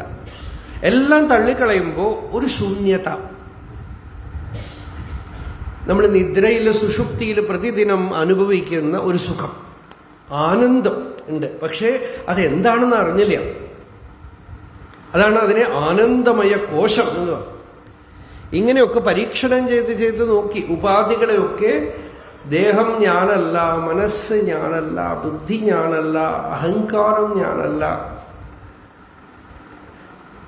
ഇങ്ങനെ എല്ലാം തള്ളിക്കളഞ്ഞു കഴിയുമ്പോൾ അവസാനം തള്ളാനും കൊള്ളാനും കഴിയാതെ അവശേഷിക്കുന്ന അറിവ്, ശുദ്ധ ചൈതന്യം, ശുദ്ധമായ പ്രജ്ഞ, ബോധം, നമ്മുടെ സ്വരൂപം, അതിനെ ചെന്ന് സ്പർശിക്കുമ്പോൾ ഇവിടെ ഒരു ശാശ്വതമായ ഇരുപ്പുണ്ട്. ബാക്കിയുള്ള സ്ഥലത്തൊന്നും നിലനിൽപ്പില്ല. അഭയം പ്രതിഷ്ഠാം വിന്ദത്തെ. അവിടെ ഭയമില്ലായ്മയും പ്രതിഷ്ഠ എന്ന് വെച്ചാൽ സ്റ്റെബിലിറ്റി. അവിടെ ഞാൻ പൂർണ്ണനാണ്, ഞാൻ ശുദ്ധ ചൈതന്യമാണ്, ആത്മാവാണ് എന്നറിയും. ഇതിന്റെ ക്ലൂ നമുക്ക് പ്രതിദിനം സുഷുപ്തിയിൽ കിട്ടുന്നുണ്ട്.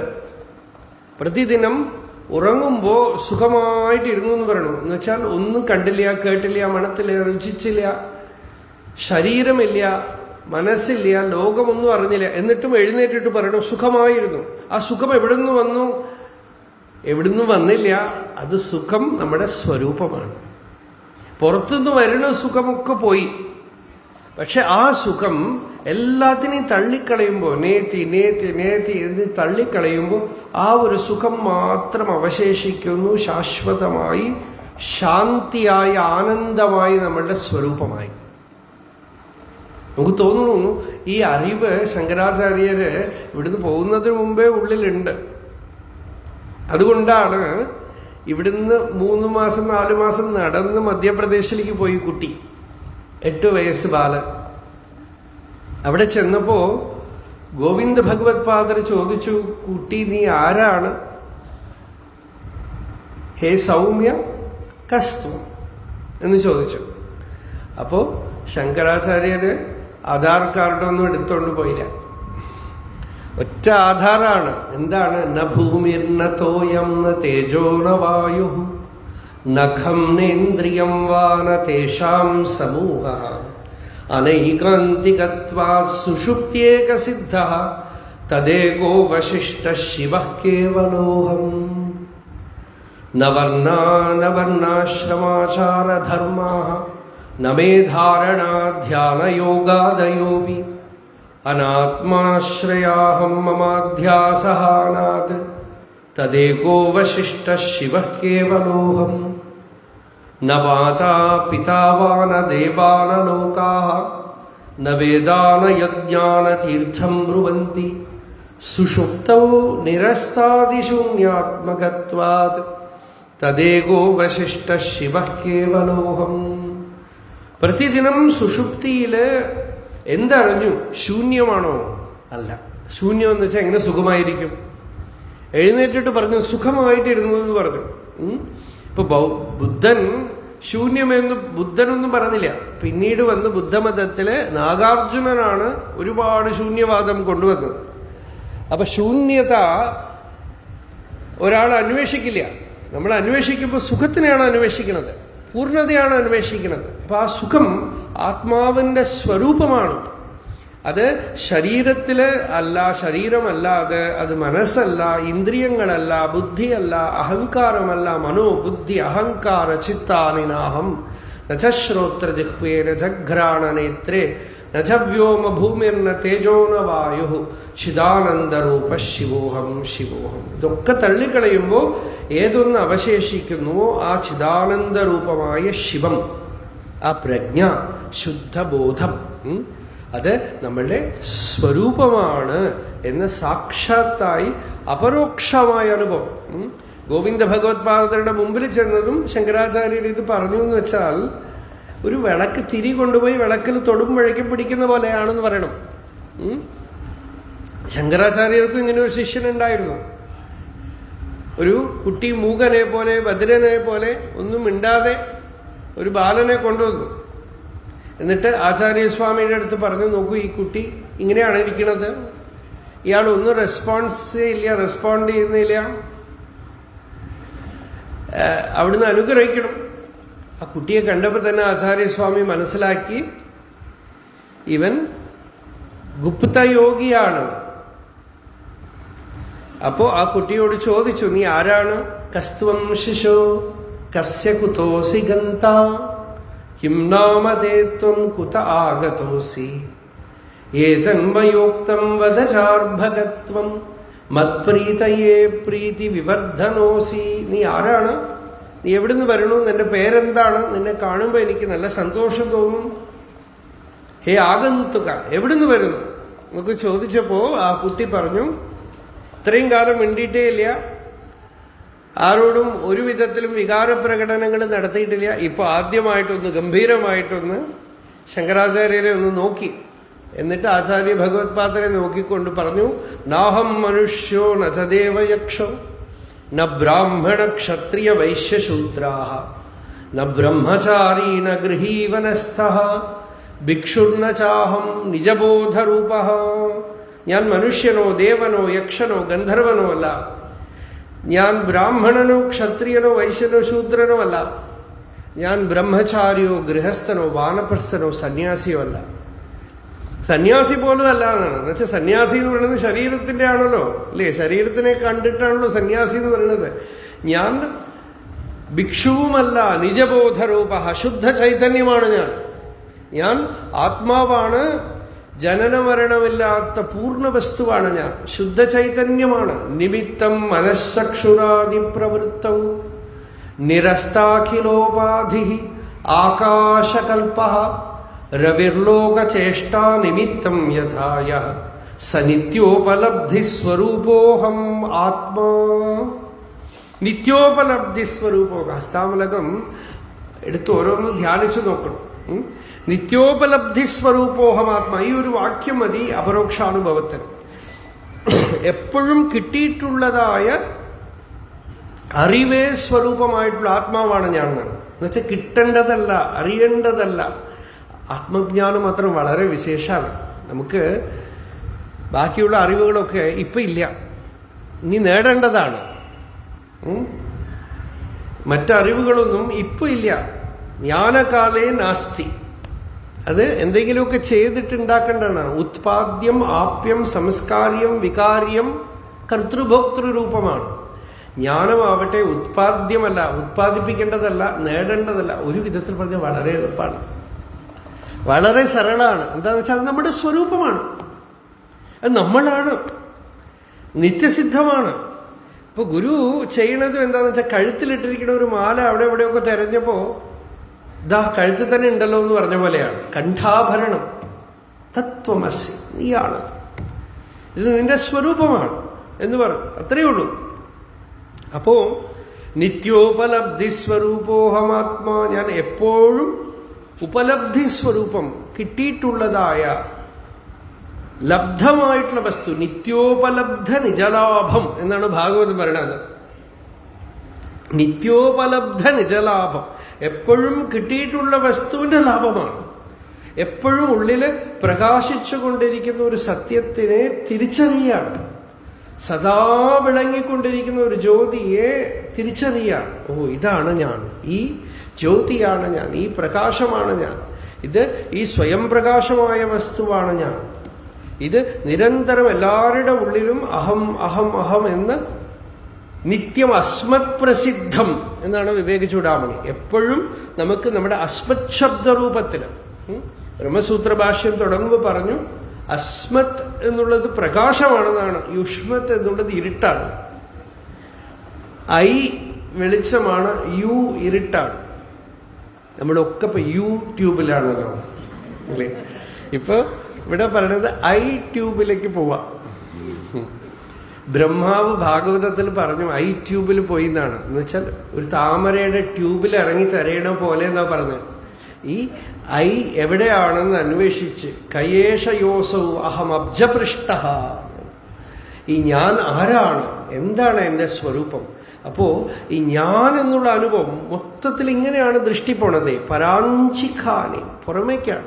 ഇപ്പൊ ഉള്ളിൽ തിരിച്ച് ഈ അനുഭവസ്വരൂപമായ ഞാൻ ആരാണ്, ഈ ഞാനുണ്ട് എന്ന അനുഭവമുണ്ട്. ഒരു ഇരുട്ട് റൂമിൽ ഇരുന്നാലും അഹമസ്മി എന്നൊരു അനുഭവമുണ്ട്. ആം ഞാൻ, അഹം പേരൊക്കെ വേറെ, തമിഴിൽ നോൺ, ഓരോ ഭാഷയിൽ ഓരോ പേര്. പക്ഷെ ആ അനുഭവം അതുകൊണ്ട് കുറിക്കപ്പെടുന്നതായ ബോധം, ചൈതന്യം, നമ്മളുടെ സത്ത, നമ്മളുടെ എക്സിസ്റ്റൻസ് നമ്മളുടെ ഉള്ളിൽ പ്രകാശിക്കുന്നുണ്ട്. അതിൻ്റെ അനുഭവം എല്ലാവർക്കും ഉണ്ട്. ആ അനുഭവത്തിനെ ശ്രദ്ധിക്കണില്ല. ബാക്കിയുള്ളതിലൊക്കെയാണ് ശ്രദ്ധ പോണത്. പല വിഷയങ്ങളിലും മനസ്സ് പോകുന്നു. വേദാന്തം എന്ന് പറയുമ്പോൾ അറിവിനൊരു അന്തമാണ്. അറിവ് അവസാനിച്ചു അവിടെ. എന്താണെന്ന് വെച്ചാൽ അറിയുക എന്ന് പറയുമ്പോൾ ഇന്ദ്രിയങ്ങൾ വഴി ബുദ്ധി പുറമേക്ക് പോകണം. ഇപ്പോ ബുദ്ധി പുറമേക്ക് പോകുന്നില്ല, തന്നിൽ തന്നെ നിൽക്കുകയാണ്. തൻ്റെ തന്നെ സ്വരൂപമായ തനിക്ക് തന്നെ സാക്ഷിയായിട്ട് ഉള്ളിൽ തൻ്റെ തന്നെ സത്ത ഇരുപ്പായി പ്രകാശിച്ചു കൊണ്ടിരിക്കുന്ന ഉണർവിനെ, ബോധത്തിനെ, ചൈതന്യത്തിനെ ഉള്ളിൽ ചകഞ്ഞു നോക്കുകയാണ്. തൻ്റെ തന്നെ സ്വരൂപത്തിനെ ശ്രദ്ധിക്കുകയാണ്.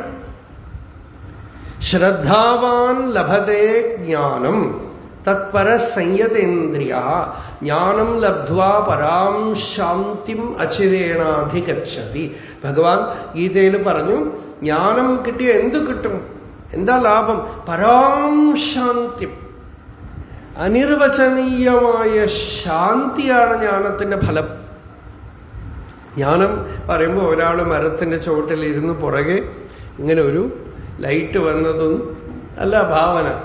ശാന്തിയാണ്, അനിർവചനീയമായ ശാന്തി, നിർവാണാഖ്യാ ശാന്തി എന്ന ആചാര്യസ്വാമികൾ ഭാഷ്യത്തിൽ പറഞ്ഞു. നിർവാണാഖ്യാ ശാന്തി, നിർവാണം എന്ന പേരോടു കൂടിയ ശാന്തി എന്ന്. നമ്മൾക്ക് വന്നു പോകുന്ന ശാന്തിയല്ല, നിരന്തരം നിത്യനിരന്തരം നമ്മളിൽ നമ്മളുടെ തന്നെ സ്വരൂപമായി പ്രകാശിക്കുന്ന മൗനം, ശാന്തി, ആത്മാനുഭവം. ഇതാണ് നമുക്ക് ശങ്കര ഭഗവത്പാദനും ഉപനിഷത്തും ഒക്കെ കാണിച്ചു തരുന്ന വഴി, വേദം കാണിച്ചു തരുന്ന വഴി. അതാണ് വേദം. ഓം ശാന്തി ശാന്തി ശാന്തി. ഓരോ മന്ത്രം കഴിയുമ്പോഴും ശാന്തി ശാന്തി ശാന്തി. എന്താന്ന് വെച്ചാൽ ഉപശാന്തോ യമാത്മാ, ആത്മാവിന്റെ സ്വരൂപം തന്നെ ശാന്തിയാണ്. അപ്പോ ഈ ശാന്തി നമുക്ക് വേണമെങ്കിൽ നമ്മൾ ഈ അധ്യാത്മമാർഗത്തിലേക്ക് തിരിച്ചു വരണം. ശങ്കരാചാര്യരുടെ കൃതികളെയൊക്കെ പ്രതിദിനം അനുസന്ധാനം ചെയ്യണം. നമുക്കിന്ന് ഭഗവത്ഗീത കിട്ടുന്നത് ശങ്കരാചാര്യ ഭാഷയുള്ളത് കൊണ്ടാണ്. പിന്നീട് വന്ന് പലരും എഴുതി, പക്ഷേ ആരംഭിച്ചു വെച്ചത് സമസ്ത വേദാർത്ഥ സാരസംഗ്രഹഭൂതം ദുർവിജ്ഞേയാർത്ഥം. ഭാഷ്യ ആരംഭത്തിൽ തന്നെ ഭഗവത്പാദൻ പറഞ്ഞു സമസ്ത വേദാർത്ഥ സാരസംഗ്രഹഭൂതം. അങ്ങനെയുള്ള ഈ ഗീതാഭാഷ്യം നമുക്ക് തന്നു ഭഗവത്പാദൻ. പിന്നെ ഉപനിഷത്തിനൊക്കെ 10 ഉപനിഷത്തിന് ഭാഷ്യം തന്നു, ബ്രഹ്മസൂത്രത്തിന് ഭാഷ്യം തന്നു. ആ ഭാഷ്യമാണ് നമുക്ക് സനാതന ധർമ്മത്തിന് ഇന്ന് പ്രമാണഭൂതമായിട്ട്, ഫൗണ്ടേഷനായിട്ട്, അടിത്തറയായിട്ട് ഇരിക്കുന്നത്. അതിൻ്റെ മേലെയാണ് ബാക്കി എത്രയോ മതങ്ങൾ വന്നിട്ടുണ്ട്. എന്തൊക്കെയോ സമ്പ്രദായങ്ങൾ, ദ്വൈതം, വിശിഷ്ടാദ്വൈതം, ശുദ്ധാദ്വൈതം, ഇങ്ങനെ പല സമ്പ്രദായങ്ങൾ വന്നിട്ടുണ്ടെങ്കിലും അതിലൊന്നും തന്നെ ഇവിടെ നമുക്ക് ശണ്ടയില്ല. അദ്വൈതികൾക്ക് ആരോടും ശണ്ടയൊന്നുമില്ല. സ്വസിദ്ധാന്ത വ്യവസ്ഥാസു ദ്വൈതിനോ നിശ്ചിതാദൃഢം പരസ്പരം വിരുദ്ധ്യന്തേ തൈരയം വിരുദ്ധ്യത്തെ. ഗൗഡപാദാചാര്യർ പറഞ്ഞു അവരൊക്കെ ഞങ്ങളുടെ മാത്രമാണ് ശരി എന്ന് പറഞ്ഞ് അങ്ങോട്ട് ഇങ്ങോട്ടും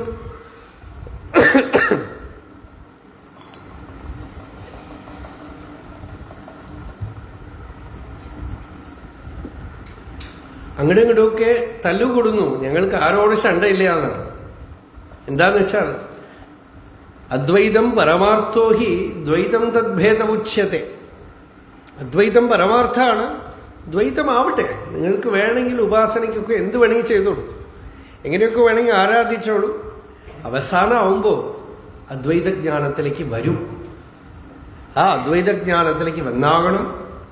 അത് വേദത്തിൻ്റെ താത്പര്യമാണ്, ലക്ഷ്യമാണ്. ആ സാക്ഷാത്കാരം വരുമ്പോൾ ജീവിതം പൂർണ്ണമാവും. ഇതാണ് ഉപനിഷത്ത് സിദ്ധാന്തം. തമേവൈകം ജാനഥ ആത്മാനം അന്യാവാചോ വിമുഞ്ചഥ അമൃതശേഷ സേതു എന്ന് ഉപനിഷത്ത് പറഞ്ഞു. അമൃതത്വത്തിന് ഒരു പാലം ഇട്ടുതരാണ്. ആ ഒരു സേതുബന്ധനമാണ് ഭഗവത്പാദർ ചെയ്തത്. കാശ്മീർ മുതൽ കന്യാകുമാരി വരെ ഹിമാലയത്തിലൊക്കെ തന്നെ ചെന്ന് നിങ്ങൾ എവിടെ ചെന്നാലും ഇവിടെ ശങ്കരാചാര്യർ വന്നു, ഇവിടെ ഒരു സ്തോത്ര രചന ചെയ്തു ഒക്കെ പറയും. ഈ നമുക്കിപ്പോൾ കിട്ടിയിട്ടുള്ള ഗ്രന്ഥങ്ങളുണ്ടല്ലോ, ശങ്കരാചാര്യ സമ്പൂർണ്ണ കൃതികൾ. നമ്മളിപ്പോൾ നരസിംഹഭാരതി മഹാസ്വാമികളെ കുറിച്ച് പറഞ്ഞല്ലോ. നരസിംഹഭാരതി മഹാസ്വാമികളാണ് ആദ്യമായിട്ട് ഈ ഭാഷ്യഗ്രന്ഥങ്ങളെയൊക്കെ പ്രിന്റിൽ കൊണ്ടുവന്നത്. അത് ട്രിച്ചിയില് ശ്രീരംഗത്തിലെ വാണിവിലാസ് പ്രസ് വഴിക്ക് ഇത് കൊണ്ടുവന്നു. അത് നല്ല രസമായ കഥ. ഈ വാണിവിലാസ് പ്രസിന്റെ അന്നത്തെ ഓണർ ബാലസുബ്രഹ്മണ്യം, അദ്ദേഹം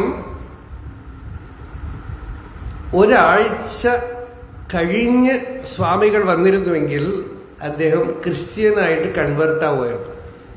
ഒരാഴ്ച കഴിഞ്ഞ് അദ്ദേഹം കൺവേർഷൻ ആവുമായിരുന്നു. ഒറ്റ ആഴ്ച. ആ ഒരാഴ്ച മുമ്പാണ് നരസിംഹഭാരതി സ്വാമികൾ ശ്രീരംഗത്തിൽ എത്തുന്നത്. അപ്പോ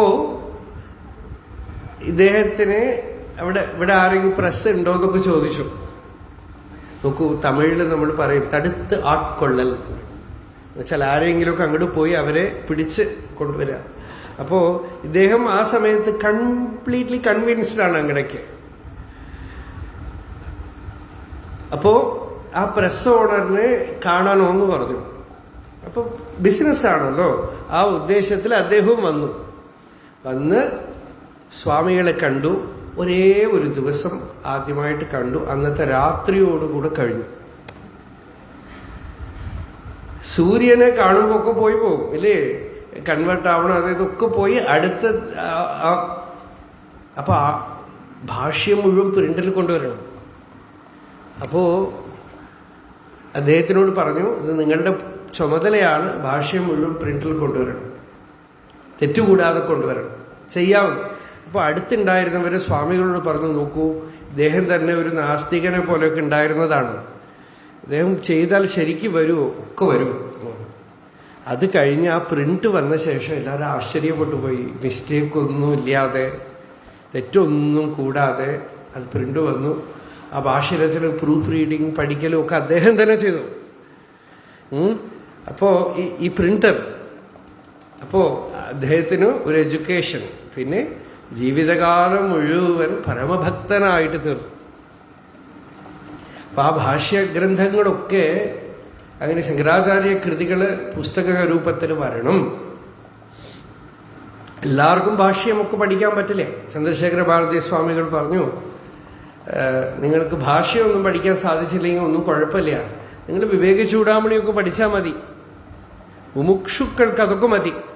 നിങ്ങൾക്ക് ധാരാളം സംശയങ്ങളൊക്കെ ഉണ്ടെങ്കിൽ പിന്നെ വേണമെങ്കിൽ നിങ്ങൾ ഭാഷയൊക്കെ പഠിക്കാം. നിങ്ങൾക്ക് മോക്ഷത്തിന് വിവേക ചൂടാമണി പോലെയുള്ള ഗ്രന്ഥങ്ങൾ മതി. അതുകൊണ്ടാണ് അദ്ദേഹം ആ വിവേക ചൂടാമണി എടുത്ത ചന്ദ്രശേഖര ഭാരതി മഹാസ്വാമികൾ ഭാഷ്യരചന ചെയ്തത്. അപ്പോൾ നരസിംഹഭാരതി സ്വാമികൾ ചന്ദ്രശേഖര ഭാരതി മഹാസ്വാമികളെ ലോകത്തിലേക്ക് കൊണ്ടുവന്നതും ഒരു വലിയ വൈഭവമാണ്. ചന്ദ്രശേഖര ഭാരതി സ്വാമികളുടെ അച്ഛനമ്മയ്ക്ക്, അവരുടെ അച്ഛനമ്മമാർക്ക് 12 കുട്ടികൾ ജനിച്ച് 12 പേര് മരിച്ചുപോയി. ഇന്നത്തെ കാലത്തുള്ളവർക്കൊന്നും അതൊന്നും ഊഹിക്കാൻ പോലും സാധിക്കില്ല. അങ്ങനെയൊന്നും 12 കുട്ടികൾ മരിച്ചുപോയി. അപ്പോൾ നരസിംഹഭാരതി സ്വാമികളുടെ അടുത്ത് ചെന്ന് പ്രാർത്ഥിച്ചു.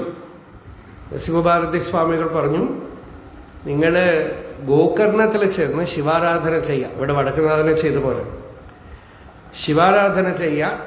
1, ഒരു പുത്രൻ ജനിക്കും. 2, മൂന്നാമത്തത് ആ കുട്ടിയെ ശാരദാദേവിക്ക് സമർപ്പണം ചെയ്യുമെന്ന് മനസ്സുകൊണ്ട് സങ്കല്പിക്കണം. അപ്പോഴേ ജീവിക്കുള്ളൂ. ഈ 3 കാര്യവും നമ്മൾ പുത്രൻ വേണമെന്നുള്ള ആഗ്രഹം കൊണ്ട് അപ്പോൾ അവരതൊന്നും ആലോചിച്ചില്ല. അവര് സങ്കല്പിച്ചു, ഗോകർണത്തെ ചെന്ന് ശിവാരാധന ചെയ്തു, കുട്ടി ജനിച്ചു. ആ കുട്ടിയെ നോക്കി വളർത്താൻ വേണ്ട നരസിംഹൻ എന്ന് തന്നെ പേര് വെച്ചു. ഗുരുനാഥന്റെ പേര് തന്നെ വെച്ചു. നോക്കൂ, ആ സമയത്ത് ഒരു സ്തോത്രം എഴുതിയിട്ടുണ്ട് നരസിംഹഭാരതി സ്വാമികൾ. ശാരദാദേവിയോട് പറയാണ്, 7 വയസ്സ് മുതൽ ലോകത്തിൽ പ്രവർത്തിച്ചു, ഒരുപാട് ഉപദേശിച്ചു, ഒരുപാട് യാത്ര ചെയ്തു, ഒരുപാട് യോഗ സാധനകൾ ചെയ്തു, വലിയ യോഗിയായിരുന്നു. ഈ ഇടയ്ക്ക് ചെന്നൈയിൽ വെച്ച് എന്നോട് ഒരു യോഗാഭ്യാസം, കൃഷ്ണമാചാര്യയുടെ ചുവട്ടിൽ യോഗാഭ്യാസം ചെയ്ത് ഒരു വിദ്വാൻ എന്നോട് പറഞ്ഞു. കൃഷ്ണമാചാര്യ വലിയ യോഗിയായിരുന്നു. അദ്ദേഹത്തിന്റെ ശിഷ്യനാണ് BKS അയ്യങ്കാറൊക്കെ. കൃഷ്ണമാചാരി പറഞ്ഞു അത്രേ, ഞാൻ ടിബറ്റിൽ ചെന്നിട്ടോ നേപ്പാളിൽ ചെന്ന് 600 യോഗ മുറകൾ ശീലിച്ചിട്ട് വന്നു. അതിൽ 300 എനിക്ക് നല്ല പാടുണ്ട്. നിങ്ങളുടെ അടുത്ത് ഞാൻ 100ൽ കുറച്ച് എന്തൊക്കെയോ നിങ്ങൾക്ക് പഠിപ്പിക്കുന്നുള്ളൂ. ഇത്രയും പറഞ്ഞിട്ട് അദ്ദേഹം പറഞ്ഞു അത്രേ, ഈ യോഗമുറകളൊക്കെ അറിഞ്ഞവർ വളരെ കുറവാണ്. എനിക്കറിഞ്ഞ് ശിവാഭിനവ നരസിംഹഭാരതി സ്വാമികൾക്ക് 1200 യോഗമുറകൾ വശമുണ്ടെന്ന് പറഞ്ഞു എന്നാണ്. ഇപ്പൊ ഞാൻ വരുമ്പോൾ കുറച്ച് ദിവസം മുമ്പ് എന്നോട് പറഞ്ഞത്. വലിയ യോഗിയായിരുന്നു. ഒരുപാട് അങ്ങനെ ഭാരതത്തിലെ യാത്ര ചെയ്ത് ധർമ്മസ്ഥാപനത്തിന് പ്രവർത്തിച്ചു. അവസാനം ശാരദാദേവിയുടെ അടുത്ത് പറയാണ്, ഛായാം മത്കാം വിധത്സ്വ പ്രവചരണമന ധ്യാന പൂജാസു ശക്തം. ദേവിയോട് പറയാണ്, എനിക്കിനി യാത്ര ചെയ്യാനൊന്നും വയ്യ, ഞാൻ ശൃംഗേരിയിൽ തന്നെ ഇരിക്കാൻ പോവാണ്. അദ്ദേഹത്തിന്റെ ഭാവനയായിരുന്നു, ഇന്ന് നിങ്ങളുടെ ശൃംഗേരിയിൽ പോയാൽ ശാരദാദേവിയും വിദ്യാശങ്കര ക്ഷേത്രമൊക്കെ ഒരു വശത്ത്, നദി കടന്ന് അങ്ങട് നരസിംഹവനം എന്നാണ് പേരതിന്. അത് അന്ന് കാടായിരുന്നു, അന്ന് ആരും പൂവിലായിരുന്നു. അവിടെ നദി ക്രോസ് ചെയ്ത് സന്യാസികൾ ലോകസമ്പർക്കമില്ലാതിരിക്കണം, ഏകാന്തത്തിലിരിക്കണം എന്ന് പറഞ്ഞാൽ കാനനത്തിലേക്ക് അദ്ദേഹമാണ് ആദ്യമായിട്ട് പ്രവേശിച്ചത്. ഇപ്പൊ അവിടെയും എല്ലാവരും പോവാൻ യാത്രയൊക്കെ തുടങ്ങി. അപ്പോ ദേവിയോട് പ്രാർത്ഥിക്കുകയാണ്, എനിക്കൊരു നിഴല് തരൂ. ആ നിഴലെന്ന് വെച്ചാൽ എന്നെ പോലെ തന്നെ ഛായാം മത്കാം വിധത്സ്വ പ്രവചന നമന ധ്യാന പൂജാസു ശക്തം. എല്ലാവർക്കും അധ്യാത്മവിദ്യ പറഞ്ഞു കൊടുക്കാൻ ശക്തിയുള്ള ധ്യാനം, പൂജ മുതലായിട്ടുള്ള എല്ലാ സമ്പ്രദായങ്ങളും അറിയുന്ന ഒരു ശിഷ്യനെ തരൂ എന്ന് ദേവിയോട് പ്രാർത്ഥിക്കുകയാണ്. അതേപോലെ തന്നെ ഈ കുട്ടി ജനിച്ചു കഴിഞ്ഞ ശേഷം ചന്ദ്രശേഖര ഭാരതി സ്വാമിയെ ഒരുപാട് പ്രാർത്ഥിച്ചു എന്നാണ് ശാരദാദേവി. ഒരു അമ്മയും അച്ഛനൊന്നും ഇങ്ങനെ ചെയ്യില്ല. സർവജ്ഞം ശ്രീ നൃസിംഹം കുരു ശിവദൈത്തെ സത്വരം മദ്വിനമ്രം. ഈ നരസിംഹനെ സർവജ്ഞനാക്കി തീർക്കൂ, ബ്രഹ്മനിഷ്ഠനാക്കി തീർക്കൂ എന്ന് ആ ഗുരുനാഥൻ പ്രാർത്ഥിച്ചു. അങ്ങനെ ചന്ദ്രശേഖര ഭാരതി സ്വാമികൾ പിന്നീട് നരസിംഹഭാരതി സ്വാമികളുടെ കാലത്തിന് ശേഷം പലവട്ടം അമ്മയുടെ അടുത്ത് അവരുടെ അമ്മ സമ്മതിച്ചില്ല പീഠാധിപത്യത്തിനും സന്യാസത്തിനും. ചന്ദ്രശേഖര ഭാരതി സ്വാമികൾ തന്നെ പറഞ്ഞു, എനിക്ക് ഇവിടെ ഗുരുനാഥന്റെ ആജ്ഞയ്ക്കനുസരിച്ച് സന്യാസത്തിന് അനുമതി തന്നാൽ ഞാൻ അവിടെ ഇരിക്കാം, അല്ലെങ്കിൽ ഞാൻ എവിടെയെങ്കിലുമൊക്കെ പോയി പോകും. അങ്ങനെയാണ് അമ്മ സമ്മതിച്ചത്. ആ ചന്ദ്രശേഖര ഭാരതി സ്വാമികളുടെ ആവിർഭാവത്തിനും നരസിംഹഭാരതി സ്വാമികളാണ് കാരണം. അങ്ങനെ ആ പരമ്പരയിൽ ഈ ദിവ്യക്ഷേത്രം, ഈ ജന്മക്ഷേത്രം നമുക്ക് ലഭിച്ചു. ഞാനിവിടെ ഏകദേശം ഒരു 3.5 വർഷത്തോളം കാലടിയിൽ ഉണ്ടായിട്ടുണ്ട്. ഇവിടെ ധാരാളം വാക്യാർത്ഥ സഭയിൽ ഇരുന്നിട്ടുണ്ട്, ശ്രോതാവായിട്ട് ഇരുന്നിട്ടുണ്ട്, പ്രഭാഷണവും നടത്തിയിട്ടുണ്ട്. പൂർവാശ്രമത്തിൽ വളരെ വർഷങ്ങൾ മുമ്പ്, 30 വർഷം മുമ്പ് എന്ന് പറയാം. അതൊക്കെ കഴിഞ്ഞ് ഇപ്പോൾ നമുക്ക് ആചാര്യ ഭഗവത്പാദരുടെ കൃപ കൊണ്ട് ഈ പൂർണ്ണാതീരത്തിൽ, ഈ ജന്മക്ഷേത്രത്തിൽ മഹാസന്നിധാനം ഭാരതീതീർത്ഥ മഹാസ്വാമികളുടെ അനുഗ്രഹം കൊണ്ടും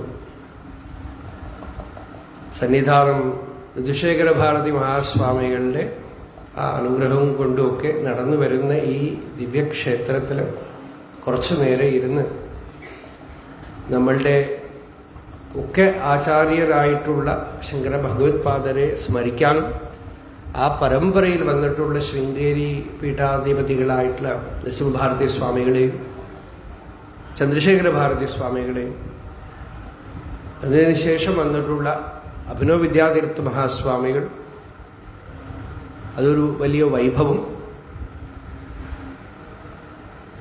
അഭിനവ വിദ്യാതീർത്ഥ മഹാസ്വാമികളുടെ ചരിത്രം ധാരാളം പല മഹാത്മാക്കളും എഴുതിയിട്ടുണ്ട്. പിന്നീട് ഭാരതീതീർത്ഥ മഹാസ്വാമികൾ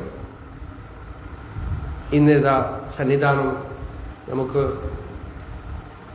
വളരെ സൗലഭ്യത്തോടുകൂടിയുള്ള ഒരു മഹാപുരുഷൻ. ഇങ്ങനെ ഇത് പരയ്ക്കും പരമ്പര അവിഛിന്നമായി തുടർന്നു വന്നിരിക്കുന്നു.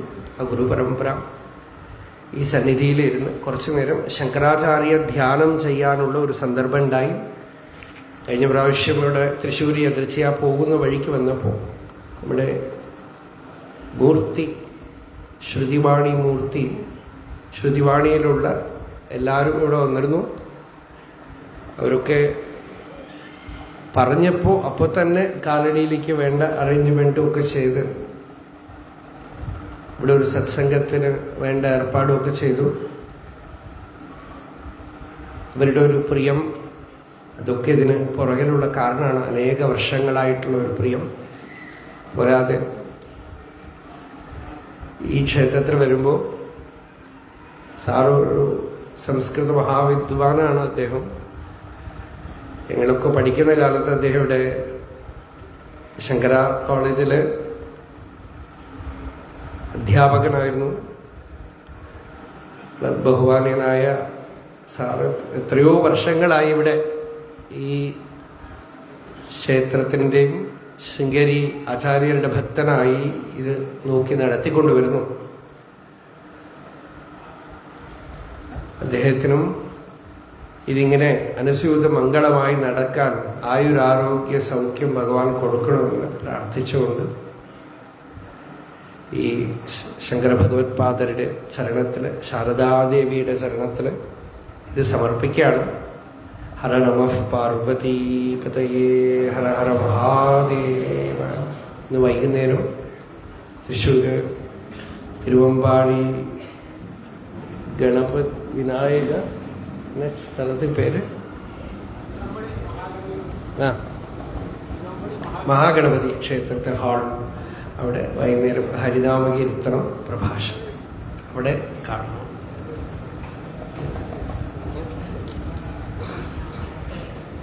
യതോ ആത്മാ ഭവസി ത്വമേവ തതോ ന വാച്യം മമ കിഞ്ചിദസ്തി യഥാ തവേഷ്ടം കുരു മാം തഥൈവ ത്വാം ആത്മനാഥം ഭജാമി.